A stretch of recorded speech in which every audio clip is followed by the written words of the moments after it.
Good evening and welcome to another big night of football here on Solent Sports News Midweek Live. We're approximately a quarter of the way through the English Football League season, but tonight our focus will be on another big night of Champions League.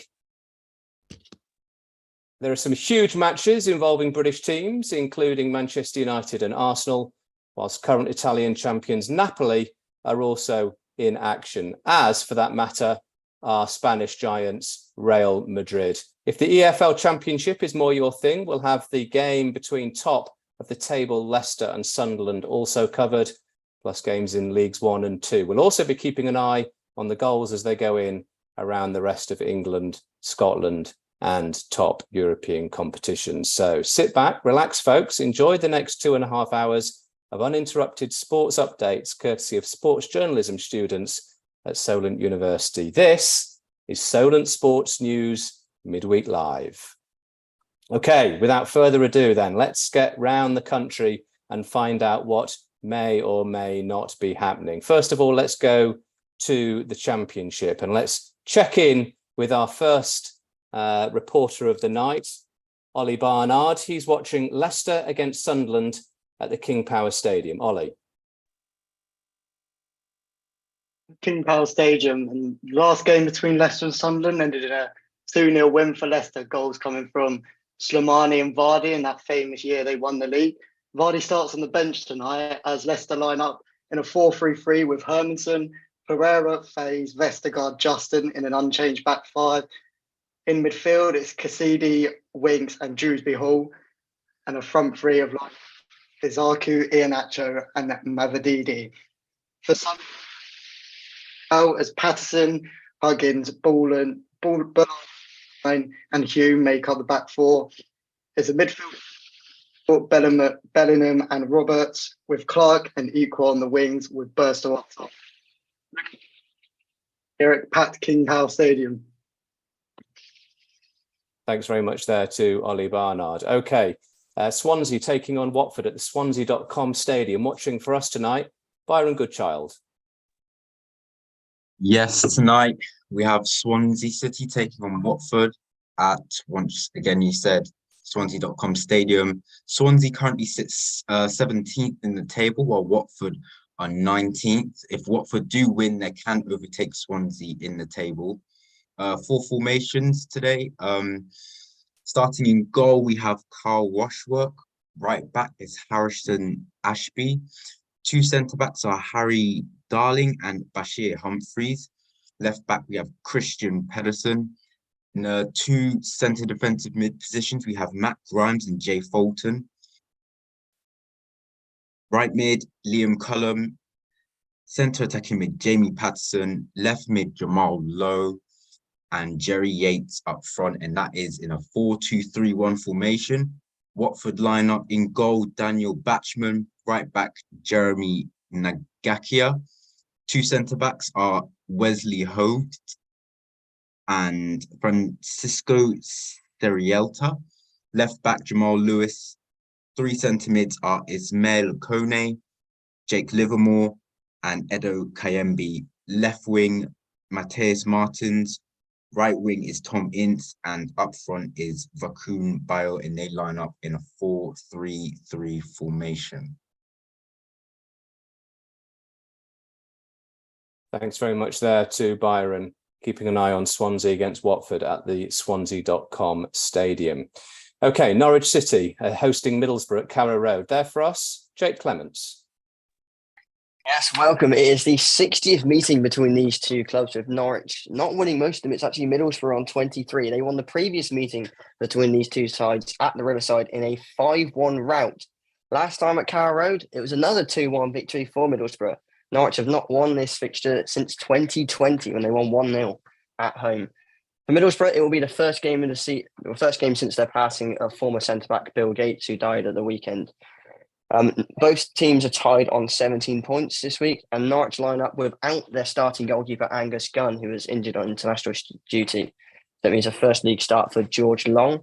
Stacey, Duffy, Gibson and Gian Lewis start at the back, with Rowe, Gomez, Sara, McLean, Hernandez and Nunes with the middle, and a lone striker in Ida up front. Middlesbrough line up with Dieng in net, Van der Berg comes in for Smith as he's dropped fully out the squad through injury. Fry, McNair and Engel round out the back four, with House and Hackney playing as the two deep midfielders, with Jones, Crooks and Greenwood as the front three, and Coburn as the lone forward for them as well.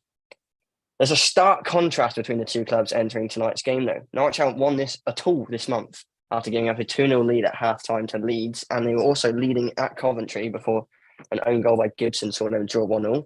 And Middlesbrough have won 5 of their last 5. And the best thing about their current streak, they haven't conceded in over 300 minutes.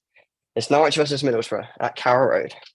Thanks very much there to Jake. Okay, another 7:45 kickoff in the Championship tonight is Millwall against Blackburn Rovers at the Den. Watching that for us here on Solent Sports News Midweek Live is Dan Baverstock. Yeah, thanks, Will. Well, Millwall play their first home league game since the departure of manager Gary Rowett, and Adam Barrett has made 2 changes to the Lions side from their draw at Deepdale against Preston on Saturday. Scottish duo Murray Wallace and Alan Campbell dropped to the bench, with Ryan Longman and Billy Mitchell coming in as they look to revert to a back four. This game, however, comes too soon for Kevin Nisbet, who's out till November. Their opponents, Blackburn, are looking the more positive team as they look to make it 3 wins on the bounce. The visitors are 1 place below Millwall, and manager John Dowell Thomason keeps an unchanged side from their 1-0 win over Cardiff. It means the informed Sammy Smodic starts looking to add to his 7-goal tally already this season. Scott Wharton and Andrew Moran return to the bench, but Lewis Travis, who came on as a sub on Saturday, misses out due to a calf injury. Millwall only have 1 win in 15 games against Blackburn. Looking forward to this one. Kick off at 7:45. Thanks very much there to Dan. Okay, in a busy night of Sky Bet Championship action, we also have a reporter keeping an eye on Huddersfield against Cardiff at the John Smith Stadium. That's Michael Ryder for us. Michael. Hello, I'm here at the John Smith Stadium today. It's a bit windy out here, to be honest with you, Will, but I'm sure I'll survive. When it's come to head-to-head between Huddersfield and Cardiff, Huddersfield definitely have the edge over the last 5 games, winning over 65% of their matches against Cardiff. And with the league position looking how it is, 18th against 11th, with, Huddersfield really struggling this season, it's going to be an interesting game to see if Cardiff can get back in and maybe start turning things right against Huddersfield. But the Huddersfield lineup today, starting goal is Nichols. At right back is Pearson, with the 2 centre-halves being Heelick and Nakayama. At left back is Thomas. And then they're playing 2 CDMs they are today, Huddersfield. They've went for Radoni and the captain Hogg, who will hopefully try to be look for a turn in form, because this season for Huddersfield has not been exceptional. And then they've got 3 sitting in front of them just behind the striker, with Wiles on the right, Burzorg on the left, and Headley just in behind Harriott, who's going to be the main threat for Huddersfield today. On the contrary, Cardiff start with Alnick in goal, back 4 of McGuinness, Collins, Gustas and Engie, with a midfield 5. So they've went quite defensive here. So you can tell they're scared of Huddersfield, but a midfield 5 of Bauer, Grant, Rose, Siopsis and Robinson, and then leading line for them will be Mate. I'm not sure how this one's going to go, Will, but I'm hoping for the best. Well, let's hope for some goals at the very, very least. Thanks very much to Michael there, who's keeping an eye on Huddersfield against Cardiff for us this evening. Okay, we have an 8 o'clock kickoff in the Championship as well. At the Hawthorns, West Brom are entertaining QPR. Baxter Wilson's there for us. Yeah, hi, Will. Big game at the Hawthorns today, as West Brom currently sits in 9th position and QPR are currently in the relegation zone in 22nd place. QPR are without a win at the Hawthorns in 7 games, and their last win in the Championship this season was the 2nd of September, so almost 2 months ago now. They'll be hoping for a win today, whereas it's not all up for West Brom, as their top goal scorer, John Swift, is injured. He is out with an ankle injury and he will be out for the next couple of weeks. So, they'll be missing him today. Some team news.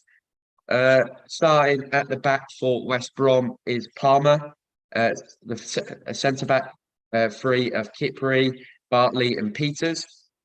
Both teams are playing a 3-4-2-1. So Furlong will be on the left wing-back position, with Phillips on the right wing-back position. Chalobah and Yokozulu in the midfield for West Brom, and Wallace, Diagne and Thomas Asante will play up top for West Brom. For QPR, Begovic will start in goal. Clark, Salter, Dunn and Kake will play in the centre-back positions with Powell and Cannon on the left and right. Field and Colback will sit in the midfield, and with Dozzell just sitting in front of them in the cam position, with Dykes and Share starting up front. So yeah, it's going to be, I feel like there's going to be a lot of goals in this game today, and I'm excited to watch. Excellent stuff. Thanks very much, Baxter, who's keeping an eye on West Brom against QPR. That's an 8 o'clock kickoff, as opposed to the others in the Championship, which are 7:45. So we've got Champions League team news on the way as well in a series of 8 o'clock kickoffs. But let's just round up one or two others in League One and League Two. We've got an eye on a side that a lot of people think are too big for League One, and that's Derby County. They entertain Exeter City at Pride Park tonight. And watching this one for us is Jack Bunclark. Hello, and thank you, Will. Welcome to Pride Park, where Derby County will lock horns with Exeter City in this Sky Bet League One encounter. Both teams are looking to bounce back after defeats at the weekend. The Rams manager, Paul Warne, said he understands the dog abuse after his Derby side were defeated 1-0 by Shrewsbury Town on Saturday. Gary Caldwell is walking an even shorter tightrope as his visitors from Devon haven't picked up a single league point from the 16th of September. Now to team news. We go to Derby County first with Will Smith in goal, Nyman, Nelson, Cashin, Forsyth at the back.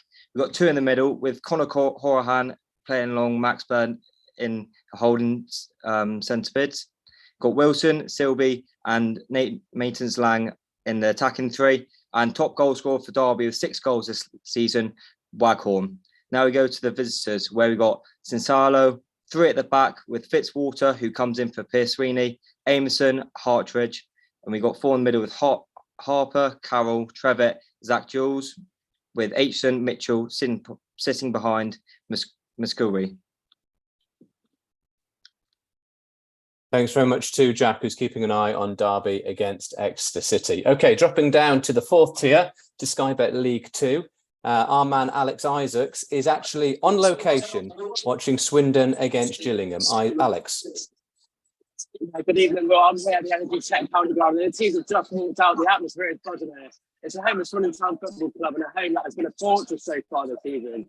They're unbeaten in 6 here, winning 5 of those. Yet tonight might test them and this home form, as last time they beat Gillingham here was in 2017. Gillingham sitting 9th and have only won 1 in their last 5. Crown boss Michael Sinners made only 1 change from their tour during away to Salford on Saturday, with academy graduate Harry Minton coming in for Tom Brewer, who picked up his 5th yellow and faces a suspension. He links up with Crazy Blake Tracy and a Jacob Godwin Manifi in the back 3, with Murphy Mahoney keeping his place in goal. Sorry, Shea keeps his place at left midfield, and Romeo Hutton, who scored his first of the season on Saturday, starts on the right.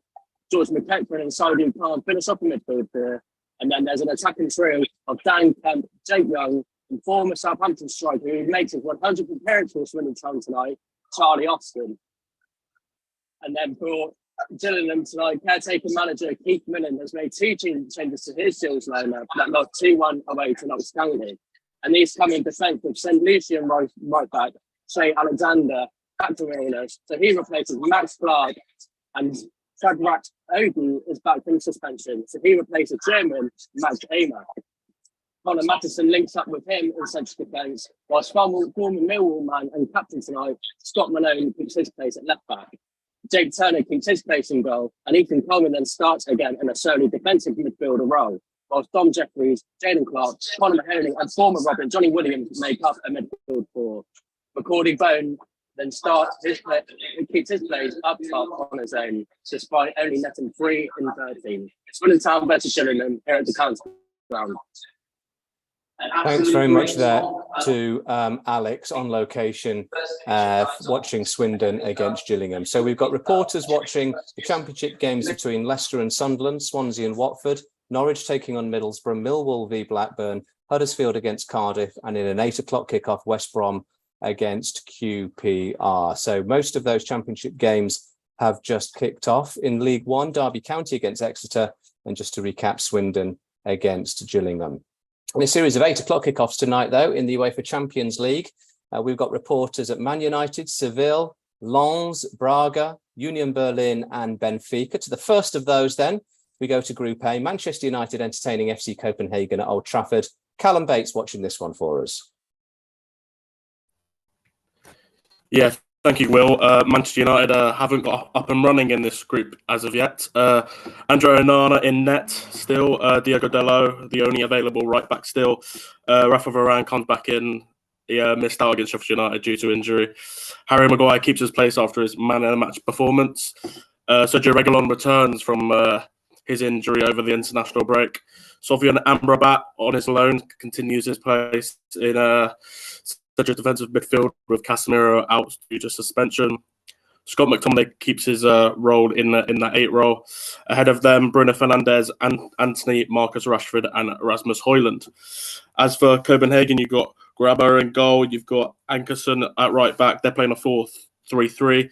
You've got Vero centre back with Dykes as well. You've got Gelea at left back. You've got Lucas in the 3-man midfield with Jensen, and you've got Goncalves as well.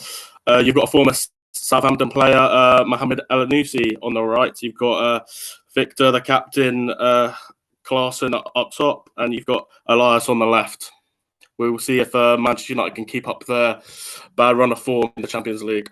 Thanks very much to Callum watching Manchester United against Copenhagen in the Champions League tonight. So from Man United to Arsenal, from home to away at the Estadio Ramon Sanchez Pizjuan, is Luke Newman watching Seville against Arsenal.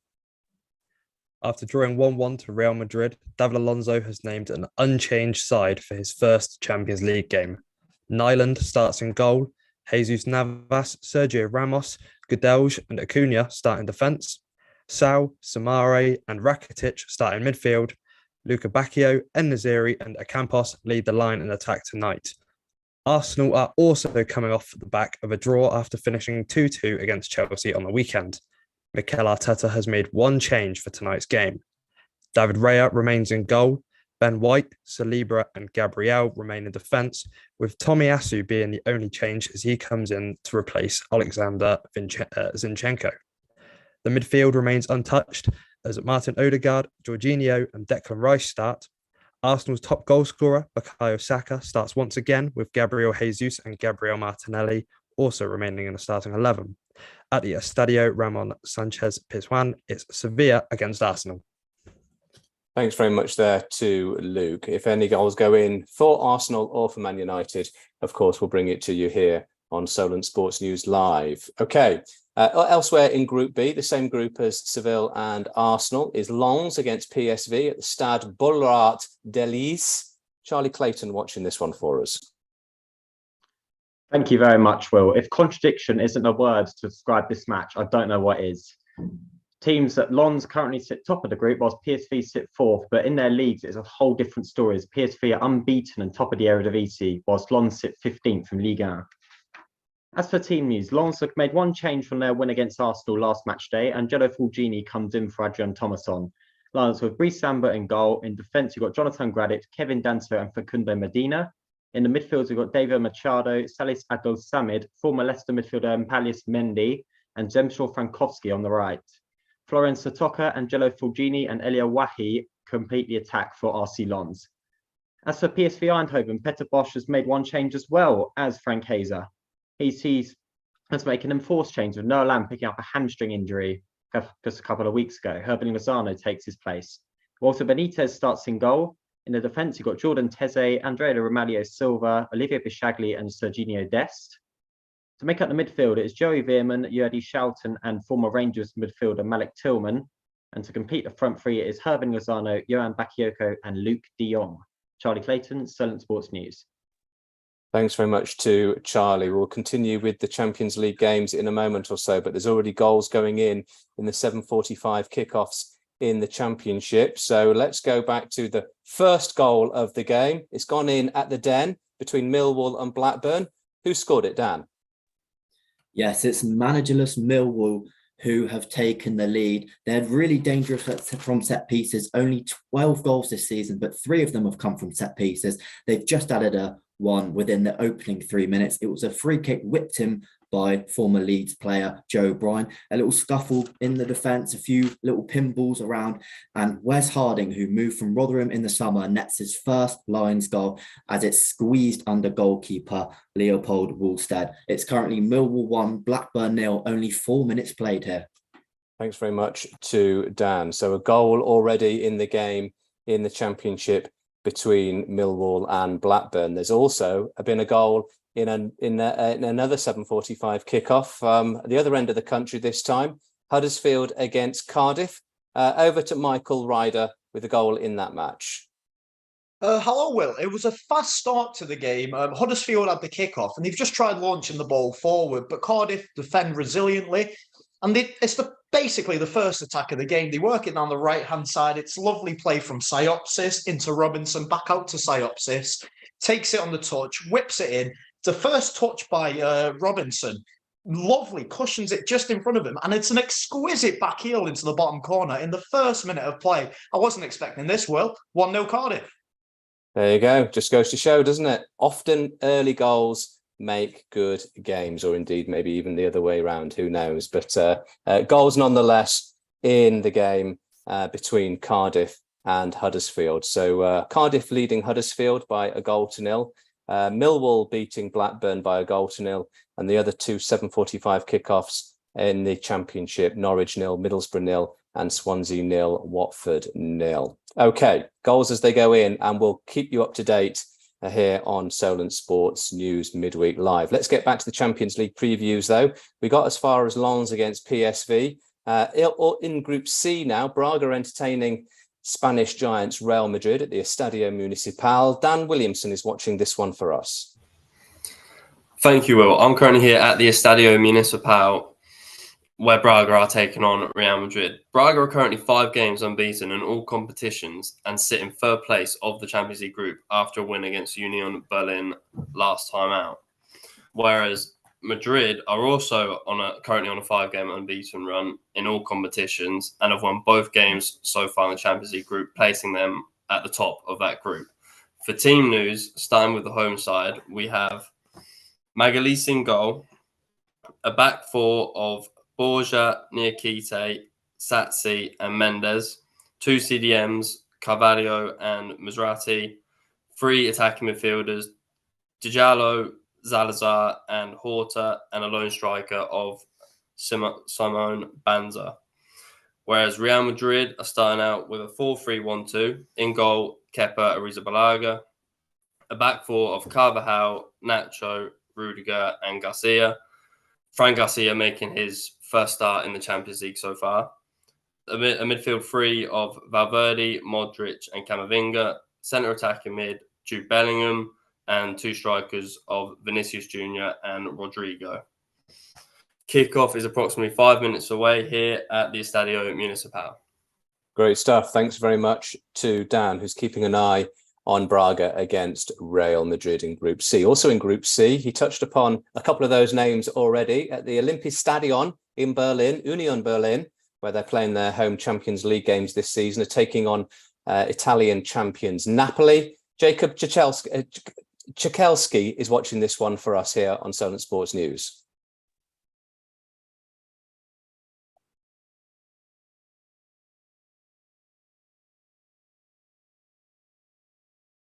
Well, looks as though we're having troubles connecting with Jacob for the moment, so we will come back to him in a short while. Let's move on then to Benfica against Real Sociedad. That's in Group D, also an 8 o'clock kickoff. Watching from the Estadio da Luz, Samuel Barnett.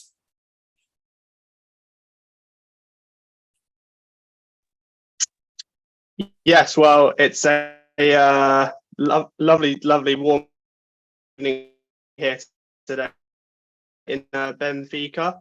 20 degrees. Champions League still looking for their first points of the day. But Real Sociedad, of course, are chasing Inter Milan, who just won in a 2-1 against Salzburg in the early window. Benfica starting with 2-1 in goal. And a big gain for Benfica is Alexander Barr, who's just come back for right back.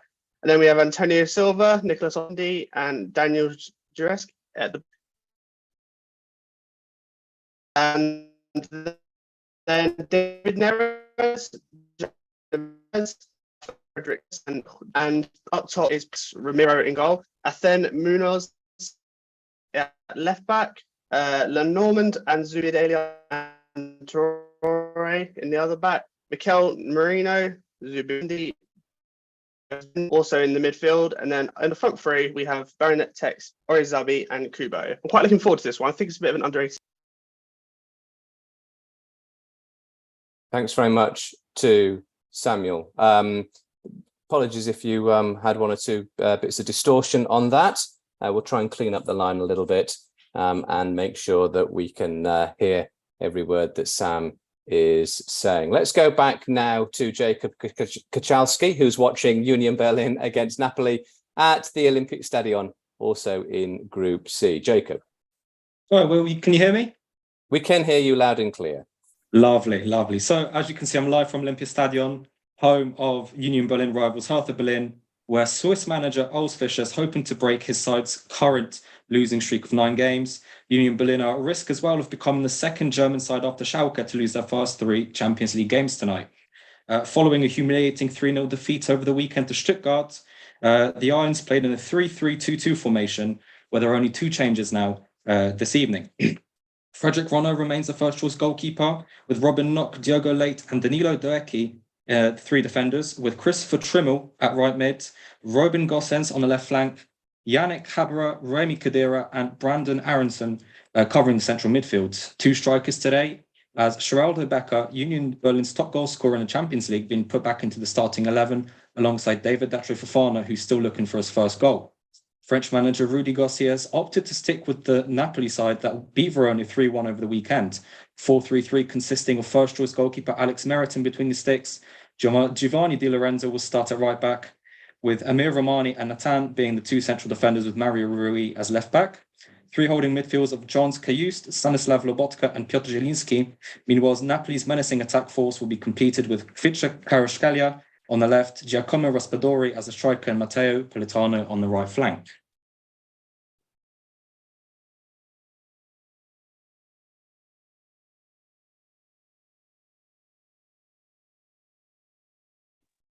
Thanks very much there to Jacob Kachalski, who's keeping an eye on Union Berlin against Napoli at the Olympic Stadion. Okay, so those 8 o'clock kickoffs in the Championship and the Champions League are getting underway. That are up and running in most of those games. So as the goals go in, we'll bring them to you here on Solent Sports News Live. Let's go back to the top, if you like. Let's go back to the Championship and find out what's going on. It's been a while since we've checked up with Byron Goodchild, who's keeping an eye on Swansea against Watford at the Swansea.com Stadium. How's it going so far, Byron? Yeah, we're only 13 minutes into the game and both teams are going tit for tat. Swansea and Watford both trying to find the back of the net, both pressing, both trying to find those crucial passes which lead to the opening goal. Still can't find an opener though from both sides, but you can see both sides are trying their hardest to open the scoring.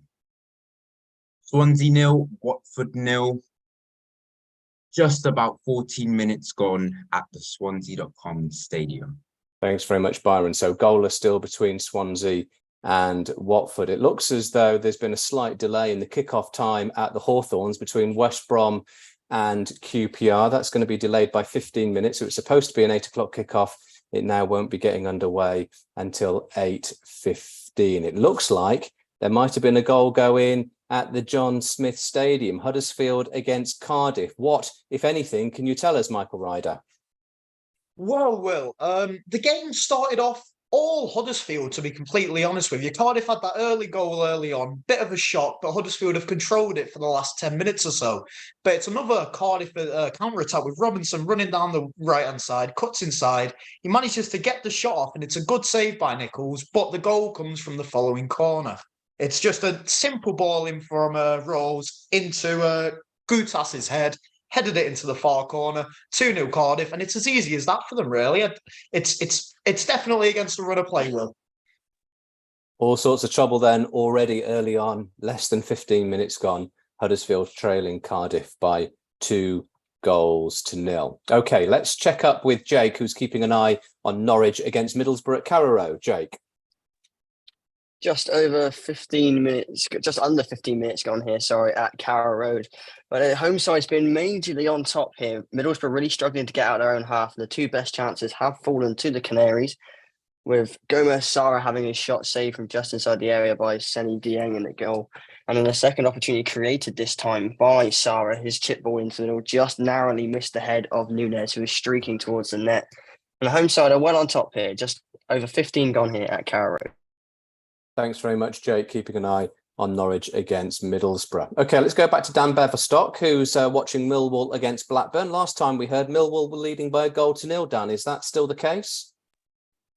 Yes, that still is the case. 15 minutes gone, it's still Millwall 1, Blackburn 0. Yes, a really, really pulsating start here at the Den since that Wes Harding opener. But despite this, the Blackburn front line still looking very, very dangerous. Tyree Stolen is looking on it, and with the support from Smolix in behind is going to be a real problem for the Millwall back line, I should say. Sigurdsson as well on either side. A little bit shaky though at the back as well. Defender Carl almost passing it into his own net a few minutes ago. And Idoma Emaku has just had a penalty appeal waved away. So it's all going on here at the Den. It's still 1-0 to Millwall, 16 minutes gone. Thanks very much to Dan. Okay, let's have the first match catch up with Oliver Barnard, who's keeping an eye on Leicester against Sunderland. This was an 8 o'clock kickoff at the King Power Stadium. Runaway leaders Leicester City entertaining the Black Cats. How have the opening exchanges gone, Ollie? Yeah, good start for Sunderland. They've dominated the ball really. They had an early free kick straight from kickoff, a long ball down the left flank. Burstow was tripped by, I believe it was James Justin, and the ball was whipped in. Nothing really came from it, but early exchange, it seems like Sunderland have settled down well here. 2 minutes played, Leicester 0, Sunderland 0. Thanks very much, Ollie. Okay, let's drop down to Sky Bet League One then. Catch up with, we were talking about big teams, weren't we? Derby County. They're entertaining Exeter City at Pride Park tonight. Jack Buttoncart watching this one for us. 15 minutes gone here at Pride Park, and Will, you said about big teams. Well, this is a big performance so far. They haven't been able to punch holes through the Exeter City defence so far, who've been very compact, but all of the possession is in the Exeter half. Nathaniel Maintenance-Lang went down under a challenge from Will Amerson, but the referee waved it away. He's getting a lot of joy on the left, same as Forsyth, who are trying to punch holes through the defence.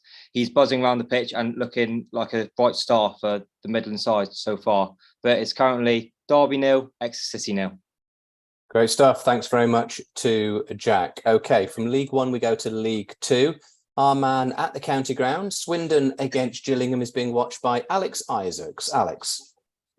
Yeah, hi, Will. It's been a tight contest so far here. Swindon started off so well, and they kind of just put on the back foot, really.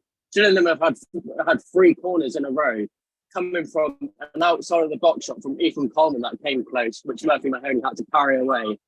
And then one of Conor Mahoney's corners went close again, with Murphy Mahoney having to scramble out of his box. But Gillingham have worked their way up through the gears. And here's Johnny Williams on the ball now. He wins a free. But Gillingham are just starting to find their feet away from home. It's looking to be a tight contest, even though Swindon made that good start. But yeah, we'll see what happens there. It's 16 minutes played. Swindon 0, Gillingham 0. Thanks very much to Alex on location, watching Swindon against Gillingham in Sky Bet League 2. We'll go to our reporters covering Champions League games in a moment or so, but just to round up what else is going on, the bigger picture sort of thing around the English leagues. We mentioned in the Championship, Huddersfield 0, Cardiff 2, Millwall 1, Blackburn 0. It's Norwich 0, Middlesbrough 0, Swansea 0, Watford 0, Leicester 0, Sunderland 0. Delayed kickoff between West Brom and QPR. That's now scheduled for a 8:15 start. More on that in a moment or so. In League One, Barnsley 0, Shrewsbury 0. Goalless between Bristol Rovers and Stevenage, and Cambridge United and Portsmouth. Also Carlisle and Burton. Derby and Exeter, as we were hearing from Jack. Lincoln against Charlton is 1-0 to the Addicts. It's Northampton 0, Leyton Orient 1, Port Vale 0, Peterborough 1, Wigan 1, Oxford 0, Wycombe 0, Bolton 1, and Reading 0, Fleetwood 1. It's also Blackpool 1, Cheltenham 0. Above and beyond what Alex was telling us at the County Ground in League 2, it's AFC Wimbledon 0, Accrington 2, Crewe 0, Stockport 0, Doncaster 0, Salford 1. It's Forest Green 0, Barrow 2. It's 1-1 between Grimsby and Colchester. Harrogate 0, Mansfield 1. Also 1-1 between MK Dons and Bradford City. It's Morecambe 0, Tranmere 0, Notts County 0, Newport 0. Goalless between Swindon and Gillingham, as we've heard, and also Walsall and Crawley. And Wrexham currently leads Sutton by a 1-0. Okay, let's jump down to, let's jump up to the Champions League. A couple of early kickoffs, full-time results. It ended Galatasaray 1, Bayern Munich 3. Harry Kane amongst the goals tonight in that earlier kickoff. It also ended Inter 2, Salzburg 1. But in terms of the 8 o'clock kickoffs, let's go round the grounds and find out, first of all, from Callum Bates, what's been going on in the early exchanges at Old Trafford as Man United host FC Copenhagen. Well, it's just been a bit of a filling out process right now as Man United are just holding the ball. Copenhagen just not trying to press them too highly, as United just want that over the top through ball through. They've just hit the post. Copenhagen, and it's been cleared. It's been cleared. Copenhagen with a glorious opportunity. They've hit the post from about 5 yards out. Elanusi, the former Saints player, has just hit the post. So United already under pressure in the Champions League at home again. That is 0-0, 5 minutes in. Thanks very much to Callum. So goalless between Man United and Copenhagen. How are Arsenal getting on away in southern Spain at the Estadio Ramon Sanchez Pizjuan? Luke Newman watching this one for us. Luke. Well, it had been all Arsenal going forward, but lately Sevilla have been putting them under pressure. The best chance of the game so far has come from the left-back Tomiyasu, who drilled a well-placed shot just past the post. The keeper just got a touch on it, I believe. And still 0-0 here in Spain, 7 minutes played. Fantastic stuff. Thanks, Luke. Looks good behind you as well. Fantastic stadium, Seville's stadium down there. In fact, a wonderful city in a wonderful part of the country. Very well worth visiting. Okay, let's jump down to the other game in Group B. Lens entertaining PSV Eindhoven. Watching this one for us, Charlie Clayton. Very scrappy game so far, Will. Lens and PSV have really been battle and scrap in the middle of the park, particularly for Kunda Medina, who's involved in a very early on collision with Luke de Jong. But they've since moved on, got up straight away, and Medina nearly got on the score sheet himself, nearly from an Elia Wahi flick, resulting from a Frankowski cross. And then moments later, David Machado had a shot straight at Walter Benitez, the PSV goalkeeper. Very much end-to-end. I'd say Lens are on top at the minute, but still a long way to go in this match. Lens 0, PSV 0. Great stuff. Thanks very much to Charlie. In Group C, Braga are entertaining Real Madrid at this Stadio Municipal, and Dan Williamson is there watching for us on Solent Sports News. Dan. Hi, thank you, Will. It's been a bit of a slow start, to be honest. Both teams just settling into the game. No big chances, really. Madrid seem to have adopted the tactic of just trying to get the ball over the top, and it's almost worked a couple of times. And there was one penalty appeal from Juben, but it was a weak appeal, really. Other than that, there was a failed overhead kick attempt by the Braga striker Banza, which actually led to another penalty appeal, more of a stronger one this time by Braga. But other than that, 9 minutes in, not much to report on this game. Thanks very much, Dan. That's okay. Don't worry. I'm sure there'll be goals. Keep your chin up and enjoy the sights of that weird and wonderful stadium that's slightly built into the hillside there in northern Portugal. In a very interesting place to watch football, that is for sure. Okay, also in Group C, Union Berlin are playing their home matches in the Champions League, as we mentioned this season, at the Olympic Stadion. They're taking on Italian champions Napoli this evening. Again, an 8 o'clock kickoff. Jacob Czikowski is watching this one for us here on Solent Sports News. Jacob. Yeah, thank you, Will. Quite a slow start here, as the other game in Group C as well. Both teams just trying to find their feet in the early stages of the game. A yellow card for Christopher Trimmel, though, for Union Berlin for holding Kvaratskhelia as he was running down the wing, but the free kick didn't amount to anything. So, yeah, both teams just trying to find their feet. Possession pretty equal as well, but Union Berlin have the advantage with 2 shots to Napoli's 1 shot. 11 minutes played here, still 0-0. Thanks very much to Jacob. Okay, let's go back to Sky Bet League 2, where there's been a goal in the game between Swindon and Gillingham. Which way has it gone? Alex Isaacs. Yeah, 23 minutes played in. Gillingham have taken the lead. And as I said, Swindon have not won at home against Gillingham since 2017. And the goal came from Conor Mahoney, the right winger. And that's his second goal of the season. And it came when he cut it in from the right-hand side and took a shot with his left foot outside of the box. And it's a lucky deflection, in fact, but beat Murphy Mahoney anyway. But yeah, 23 minutes played here. Gillingham take the lead. 1-0 Gillingham, Swindon 0. Thanks very much to Alex. Okay, let's go from League One to the Championship, where we had already heard about a goal in the game between Millwall and Blackburn. There's been another one at the Den. Which way has it gone this time, Dan Baverstock? Yes, well, it's gone to the away team. Blackburn have restored parity here after 22 minutes. It was brilliantly worked by Callum Britton in the middle of the penalty area. He laid it off to Joe Rankin Costello, who scored his 6th senior goal right into the bottom left corner. It has been coming. Blackburn have been piling on the pressure, and ultimately it's paid off after 25 minutes. It's Millwall 1, Blackburn 1. Fantastic stuff. Thanks ever so much to Dan. Okay, let's go back to the Champions League. We had got through most of the fixtures, but we hadn't heard from Sam, who's watching Benfica against Real Sociedad in Group D at the Estadio da Luz. So over to you, Sam Barnett. Thank you, Will. Well, 12 minutes in here at Benfica. Hopefully the connection isn't too bad this time. And Benfica just had the ball in the back of the net. It was a fantastic cross. Sorry, just being a bit weird. Yeah, from David Neres, put in a fantastic ball to Musa, who puts it in the back of the net, but it was flagged for offside. So it has been quite end-to-end. Benfica and Real Sociedad both having chances. Real Sociedad started the game better, but that goal completely just came out of nowhere, but it was ruled out for offside. But currently it is Benfica 0, Real Sociedad 0. Thanks very much to Sam. Okay. We mentioned earlier on, didn't we, that there's a big game at the top of the Championship tonight. Leicester, who have got ambitions of being back in the Premier League next season, entertaining Sunderland at the King Power Stadium. And Ollie Barnard, there's a goal already. Who's it gone to? Shrewsbury Hall whips it in. And one of the smallest mans on the pitch, James Justin, finds himself free, right in the centre of the box, who heads it home near post to give the home side the lead. It's Leicester 1, Sunderland 0.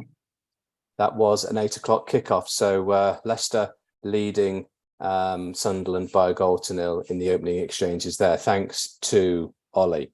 Okay, seeing as though we were in the Championship, let's go back to Byron Goodchild, who's watching Swansea against Watford at the Swansea.com Stadium. Any updates since we were last checking in with you, Byron? Yes, still, unfortunately, 28 minutes gone. Both teams are still going tit for tat. There's been a few attacks here and there, but nothing really threatening to any goalkeepers. Really simple saves for both goalkeepers. Both teams still trying to press, trying to find that crucial pass, crucial high through ball, set pieces even to open the scoring. But so far, it is still Swansea 0, Watford 0, live at the Swansea.com Stadium. Thanks to Byron. Okay, let's check up with Jake Clements. He's keeping an eye on Norwich against Middlesbrough at Carrow Road. How have the opening, half an hour or so gone in your match, Jake? Yes, it is Norwich 0, Middlesbrough 0 with just under 29 minutes played here. But Middlesbrough have got a foothold in the game in this one. They've had a couple of great opportunities, both stemming from corners. A couple of corners whipped in. The first one, a free header at the back post for Dael Fry, who saw his header deflected over the crossbar by Ida, who completely miskicked it trying to clear it away. The second one was a free header in the middle for striker Josh Coburn, whose header just went luckily straight into the hands of George Long in the Norwich net. 0-0 here at Carrow Road, just 30 minutes played. Thanks to Jake. We heard from Dan in a moment or so ago of that equaliser in the game between Millwall and Blackburn. So we'll catch up with Michael Ryder next. He's watching Huddersfield against Cardiff. You told us a few moments ago, Michael, that there'd been a second goal for Cardiff. How have things been going in the last 7 or 8 minutes or so? Well, Will, not much has happened, to be truly honest with you. Both sides have had half chances. You had Callum Grant for Cardiff in the box on the half turn. It was blocked. Huddersfield have been controlling possession of the ball, but they're really struggling to get through this Cardiff backline here, who are set up very resiliently. And right now, Huddersfield have the ball with the goalkeeper, and they're just really struggling for options. There's not a lot of movement, and I don't think the Huddersfield faithful will be happy. They probably won't. Absolutely right. But it is what it is. And the paying locals are seeing their side lose by 2-0. Okay, we had a delay at the Hawthorn, so we haven't spoken with Baxter Wilson for a while. But I believe they're now up and underway. West Brom against QPR. Baxter. Yeah, sorry about the delay, Will. It's what the UK has the most of in the world, and that is traffic. The QPR bus was delayed by 15 minutes due to traffic. About 5 minutes into the game at the moment, not much has happened. Both teams just trying to feel out the other team at the moment. But yeah, I'm sure I'll keep you updated in the next couple of minutes or so because, yeah, this could be an interesting game. It could indeed, yeah. West Brom against QPR, suffering due to the traffic in the West Midlands. That was an 8:15 kickoff at 0-0 in the early exchanges there. Okay, we have a goal, our first of the evening in terms of the 8 o'clock kickoffs in the Champions League tonight. Let's go to the game between Braga and Real Madrid. Dan Williamson watching. Which way has it gone, Dan?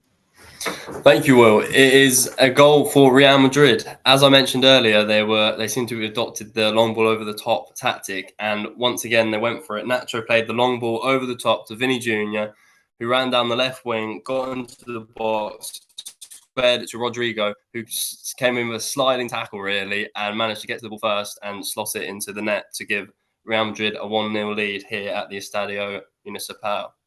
17 minutes in. Great stuff. Early exchanges there. Real Madrid leading by 1-0. A team who play in white, another team who play in white, a Derby County. They're in League One action tonight against Exeter. And I believe there's a goal gone in at Pride Park, Jack. Which way's it gone?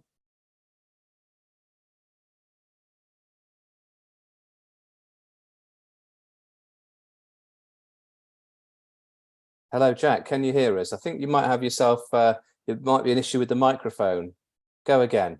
Hello, Will. Yeah, sorry, some technical difficulties here. But it's actually been against the run of play here. It's Derby County 1, Exeter City 0 after 31 minutes. The Grecians have been on top the last 10, 15 minutes. They've had corners, they've had chances, but it's that man, Maitons Lang, who's got the goal. Max Spurd running through the academy protege, running through and squared it to the number 11 of Derby, who's he toe poked it past the Exeter City goalkeeper, and it's the Midland side who've taken the lead in this game, and deservingly so too. Derby County 1, Exeter City 0. Excellent stuff. Thanks very much to Jack. So no sooner did Real Madrid score, Derby score as well. Probably the one and only time you'll hear the words Derby County and Real Madrid in the same sentence. But there we go. That's what we go with here on Solent Sports Midweek Live. Okay, just recapping those scores in the Championship then. Huddersfield 0, Cardiff 2, Millwall 1, Blackburn 1, goalless between Norwich and Middlesbrough, and Swansea and Watford, Leicester 1, Sunderland 0, and as we were just hearing from Baxter, West Brom, QPR still in the early stages after traffic delaying proceedings, and meaning that was kicking off at 8:15 rather than 8 o'clock. In Sky Bet League 1, Barnsley 2, Shrewsbury 0, Blackpool 2, Cheltenham 0, goalless still between Bristol Rovers and Stevenage, and Cambridge United and Pompey. Burton leading Carlisle by 1-0. Derby, as we just heard from Jack, leading Exeter by 1-0. 1-1 between Lincoln and Charlton. Leyton Orient away at Northampton are beating them by 1-0, as are Peterborough away at Port Vale. Wigan are a goal up against Oxford. That could be a big result at the top of League One for Wigan if they manage to hold on to their lead against Oxford, who are flying. Wycombe 0, Bolton 1, and it's Reading 0, Fleetwood 1 as we speak. Okay, let's go to Sky Bet League 2, where Alex Isaacs is keeping an eye on Swindon against Gillingham. Last we heard, Gillingham had taken the lead. How have the last few moments been, Alex? Oh, well, yeah, 32 minutes played here. Swindon are just coming back into the game now. They're still 1-0 down, but Charlie Austin went close with a header from a down 10 corner. He whipped it in with his left foot, and Charlie Austin was at the near post, but just steered it wide. He went so close with the header. But yeah, still 1-0 to Gillingham here. But Swindon are still looking to lock on the door as Gillingham. Oh, they're throwing goal here. Oh, Mahoney makes a great save. But yeah, 33 minutes played now. Gillingham 1, Swindon 0. Almost a goal on air as we were keeping an eye on that one, but it's still Swindon 0, Gillingham 1, thanks to Alex. Okay, let's go back to the Champions League. Have some brief updates from the two British teams, Manchester United and Arsenal. Man United at home against FC Copenhagen at Old Trafford. Callum Bates watching this one for us. Well, there's just been a lot of possession. The only chance that Man United have got is through a former Copenhagen striker, Rasmus Højlund, and he fired from about 12 yards over the bar. That's the only chance for United, and Copenhagen just keep trying to hit him on the counter. No chances since they hit the post, but with it being nearly 20 minutes in, it's still 0-0. United are starting to turn the screw there. Okay, well, let's see what happens in that one. Still 0-0 between Man United and Copenhagen at the moment in Group A. In Group B, Arsenal are away in Seville at the Estadio Ramon Sanchez Pizjuan. Luke Newman is watching this one for us. Well, it's very similar here in Spain as the score is still 0-0 as well. It's been a rather messy game. A couple clumsy fouls have been given away by both sides. Gabriel Jesus has just had a decent chance, but he lofted the ball well over the bar from a really good position. Seville have been good on the counter-attack, but majority of the attacking play has been from Arsenal. That is Luke Newman from the Estadio Ramon Sanchez Pizjuan. Thanks very much to Luke. Okay, also in Group B, Lens entertaining PSV. Watching for us, Charlie Clayton. Thanks very much. Well, more of the same really since I last reported. Not much has happened. Slightly less scrappy than before. Had some couple of lively moments from Lens striker Elia Wahi, but it's more of the same. Very much possession based from both teams, trying to fasten an opening, being patient with the ball. The openings from Lens are certainly coming from their wing backs, David Machado and Przemysław Frankowski, who are really carving over PSV's fullbacks and trying to feed in Elia Wahi, but crosses keep getting blocked, and they're still, I'd say, they're on the up. Lens 0, PSV 0. Thanks very much to Charlie. We were hearing a moment or so ago that Real Madrid had taken the lead against Braga. We'll go to Dan in a moment or so because there's been some drama, has there not, in the game in Group C between Union Berlin and Napoli. Jacob Jakowski. Yeah, thank you, Will. Just a through ball played over to Geraldo Becker down the right-hand side. Fractionally offside, though, as he skipped past two defenders into the 6-yard box. Passed it along to Robin Gosens, who puts it into an empty net, but the referee calls it offside. And it's all square here at the Olympia Stadion, with both teams going to try and find the first goal. So just 24 and a half minutes gone here, 0-0.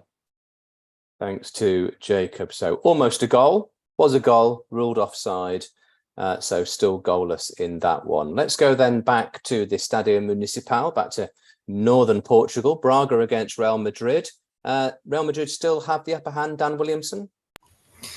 They do indeed still have the upper hand. However, since Madrid have gone 1-0 up, it seems to have been all Braga, really. They've had a couple good chances that probably would have scored had a Madrid player not blocked the ball in the box. So Madrid have decided to sit back since going 1-0 up. But other than that, not much to report on here at the Estadio Municipal, 24 and a half minutes in. Thanks very much to Dan. Okay, let's go down to Group D. Benfica entertaining Real Sociedad at the Estadio da Luz. Watching for us, Sam Barnett. Yes, well, we're 25 minutes in here in a very warm estate in Benfica, but it's been quite an interesting game. Ooh, big chance for Real Sociedad.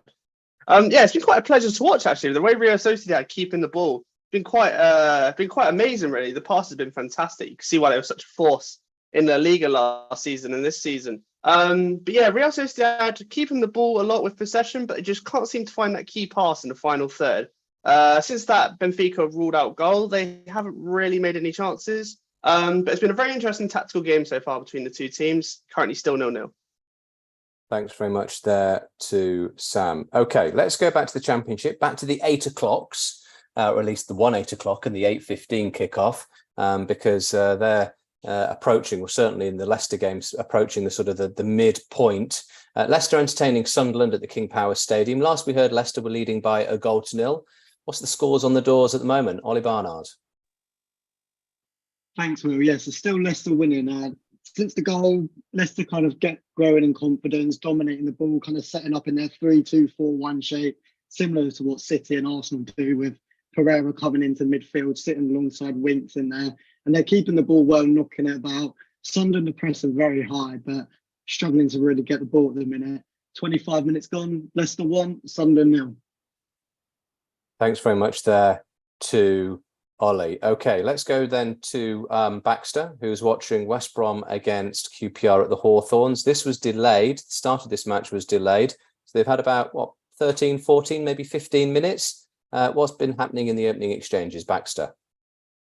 Yeah, just approaching the 15-minute mark now, and I think I may have jinxed it, Will, because this has been a boring piece of football to watch. There's only been about one shot, and it almost went out for a throw-in by Thomas Asante. I will keep you updated throughout the night, but yeah, this is it's not a great watch at the moment, but hopefully it will get better. I think it's what they call in footballing circles a slow burner. So let's see whether or not it burns slow, or indeed whether it ignites into life. Okay, we've come close to an opening goal, but do we have an opening goal in the Champions League Group B? Lens against PSV Eindhoven. Charlie Clayton. We do not have an opening goal, Will. Hervin Lozano hits the right-hand post of Brice Samba's goal. There's a very well-worked move from PSV. Johan Bakayoko picked the ball up on the right-hand side and took on Facundo Medina. He's then switched the play over to Serginho Dest on the left-hand side. It would then in turn plays a short through pass over to Hervin Lozano, cuts on the inside, shoots with his right foot and strikes the right-hand post. Still 0-0 here at the Stade Boulaire de Lille. Thanks very much there to Charlie. Okay, let's go to the 7:45 kickoffs in the Championship. These must be almost wrapping up the first half action. First of all, to Byron Goodchild, who's watching Swansea against Watford. Byron. Yeah, we are currently 43 minutes into the game, 2 minutes left plus additional time. Nothing more has really happened. Oh, I almost stay with me. Oh, very well worked move. Ball gets whipped into the far side of the goal, finding the head of Vakun Bayo, Watford striker, who heads it straight into the stomach of Swansea goalkeeper Rushworth, and it goes out of play. So it was a good worked move by Watford. Still Swansea 0, Watford 0. Thanks, Byron. So you almost had a goal, but not quite. Talking of almost goals that might have been on another day, who knows? The ball was in the back of the net, was it not, Sam, in the game between Benfica and Real Sociedad in the Champions League? Was it ruled out, or was it allowed? It was ruled out. Another ruled out goal for offside in this game. They seem to be loving it, the officials. Yeah, Mendes put in a just fantastic ball on the edge of the box. But unfortunately, Merino was just shy of staying onside. But it's a fantastic header into the top left corner. But offside it is. And another disallowed goal in this game now for both sides. Still 0-0. There we go. Well, at least you've seen the ball in the back of the net twice. Shame neither of them have actually counted. Okay, let's go back to the Championship then. We've heard from Ollie and Byron. We're going to Jake at a moment or so at Carrow Road. But let's catch up with Michael Ryder. He's watching Huddersfield against Cardiff City at the John Smith Stadium. You've seen 2 goals. Any inkling of another one, Michael? Will, make it 3 goals. Just as you called me in, it's a corner again for Cardiff, whipped in by Rose again. And this time, it's Mate who's there to volley it home. And I didn't think it'll be 3-0 here. I don't think the Huddersfield fans thought it'd be 3-0, but Huddersfield 0, Cardiff 3. There you go. It's almost like I could look into the future. One of my many skills predicting goals as they go in here on Solent Sports News Midweek Live. Okay, so 3-0 to Cardiff, approaching half-time in that game at the John Smith Stadium. Let's go back to Carrow Road then. Jake Clements watching Norwich against Middlesbrough. We're into added time here at Carrow Road, and unfortunately this one's not been as entertaining as the one Mikey's seen at Huddersfield. But I do not know how Middlesbrough aren't ahead in this game. They've had several great opportunities to put the ball in the back of the net as they send the cross wildly over the 18-yard box, with left-back Engels volleying a beauty of a shot following a stunning crossfield ball from Isaiah Jones just over the crossbar. And then it was Hackney had a shot cleared off the line by Duffy as Middlesbrough are clearly on top in this one. Into added time here at Carrow Road, it's still 0-0. Thanks very much there to Jake. So let's go down to the Den then. Millwall against Blackburn. There were goals in this. Are you at half-time yet, Dan Baverstock? Into additional time here, Will, at the end of the first half. Yeah, it's been such a pulsating game. And as you just call in, it is half-time. The referee's just blown his whistle. It's been a pulsating game here at the Den. Millwall took the lead in the opening couple of minutes. It was Wes Harding who squeezed a header past the goalkeeper. Another set-piece goal for Millwall. That's their 4th this season out of 13. Joe Rankin Costello then slotted home a cool finish to equalise for a 6th ever career goal. As I said, it's been an extremely pulsating game. A fantastic game for the neutral so far. It's currently Millwall 1, Blackburn 1 at half-time. There we go. So Dan Baverstock, greedy and indeed getting all the action, all the goals, and indeed all the talkable opportunities in that first half. Many reporters up and down the country probably a wee bit jealous, but 1-1 at the interval at the Den. So just to recap, Millwall 1, Blackburn 1 at half-time in that match. It's Norwich 0, Middlesbrough 0 is also a half-time. Swansea 0, Watford 0 is a confirmed half-time. They're playing added time at the end of the first half at the John Smith Stadium, but it's Huddersfield 0, Cardiff City 3. And we will be going back to our games in Championship that were either 8 or 8:15 starts in a short while. But let's jump down to League One. Derby County against Exeter City at Pride Park. You've had goals in the first half, but how would you summarise that first 45? Jack Bunclark. Yes, we're 46 minutes here. We have 1 minute left of the first half. And I would say it's Derby domination here at Pride Park. Exeter City in the first 30 minutes really struggled to get out of their own half and test Joe Wildsmith in the Derby goal. He must be pretty bored in there because it's been all Derby. Mendes Lang, I know I've banged on about him, but he's been the fulcrum of the players for Derby. Gary Coldworth would be penny for thoughts at the minute as they stare for a 6th straight defeat in a row.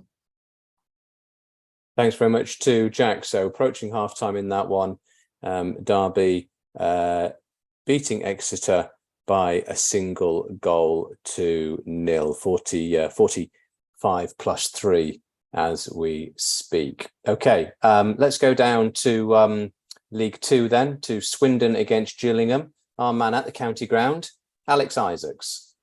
Yeah, hi, Will. We're in the last minute of additional time here with 47 minutes just being gone played. Referee's just blown his whistle now. But in that last 15 minutes, Swindon have really, really struggled to get any hold of the ball. Well, not holding the ball, but any sign of goal, really. They've been holding the ball quite well, but it's Gillingham that has been the most threatening side in this first half, obviously being 1 goal up still. But yeah, Swindon Town won't be happy with that whatsoever. Their side have not failed to score at home so far this season, and have failed to score in the first half. So hopefully they'll be hoping that they can do something in the second half and get their goals to equalise. But yeah, half time 1-0 Gillingham, Swindon now.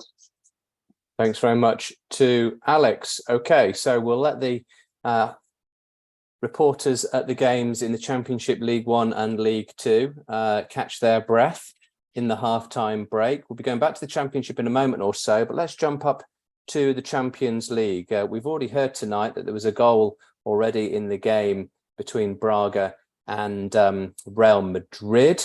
Let's find out whether or not that's still the case or whether or not they have added to that tally. Dan Williamson.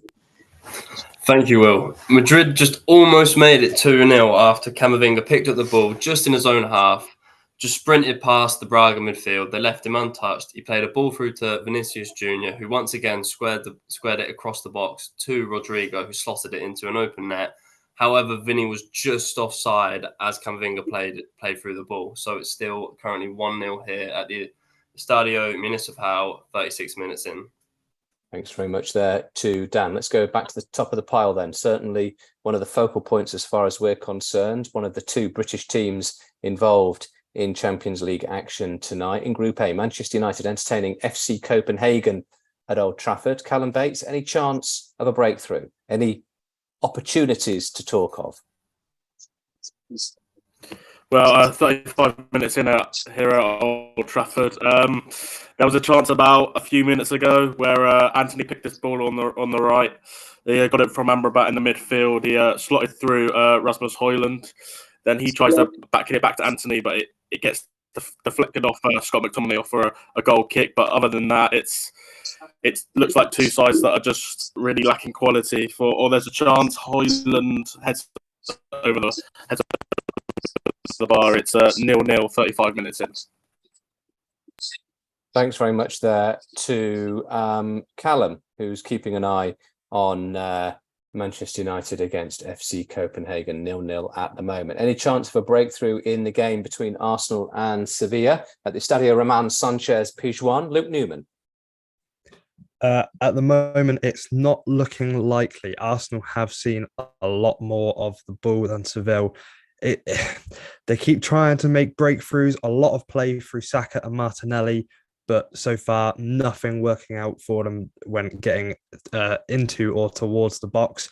Saka was down briefly a moment ago, so I was expecting to be telling you of a substitution for Arsenal's golden boy, but he has stayed on and is continuing to be the focal point of their attack. It's 0-0 here at the Estadio Ramon Sanchez Pizjuan, 38-minute play. Thanks very much to Luke. Yes, fancy football managers up and down the country holding their breath with Saka going down. We don't need any more of that. Thank you very much. But looks like he's going to be okay and happy and fit to continue. So as it stands at the moment, or at least last we heard, there was only one goal in the Champions League tonight in terms of the 8 o'clock kickoffs. Let's see whether or not there's any chance of that being changed between Lens and PSV. Charlie Clayton. Yes, well, 39 minutes played here in Lens, and so far both teams have really lacked quality in the final touch in the final third. They're doing all the hard work, but doing well in their build-up play, but seem to not really have the finishing touch when it comes to them, when it comes to in front of goal. Both teams really, they're struggling. They're struggling to really get any sort of passes in play, hence why play keeps getting stopped for fouls. Referee keeps blowing his whistle every 5 seconds, which is quite surprising. But really, it's nothing to worry about, as PSV have scored the second most goals in the Eredivisie with 30. Only Feyenoord have scored more. Still a lot of time to play. PSV 0, Lens 0. Thanks very much to Charlie. So we just heard from Dan. Let's jump up to the other game in Group C. Union Berlin entertaining Napoli at the Olympic Stadion. We have had the ball in the back of the net in this game, but it was ruled out. But any more drama in the last few minutes? Jacob Czekowski. Thank you, Will. Not really, no. It does seem that Union Berlin has got the advantage over Napoli, who don't seem to be able to control the counter-attacks posed by Union Berlin. Although the Union Berlin defence is very solid, they keep getting back all the time. bringing everyone back to defend, it seems.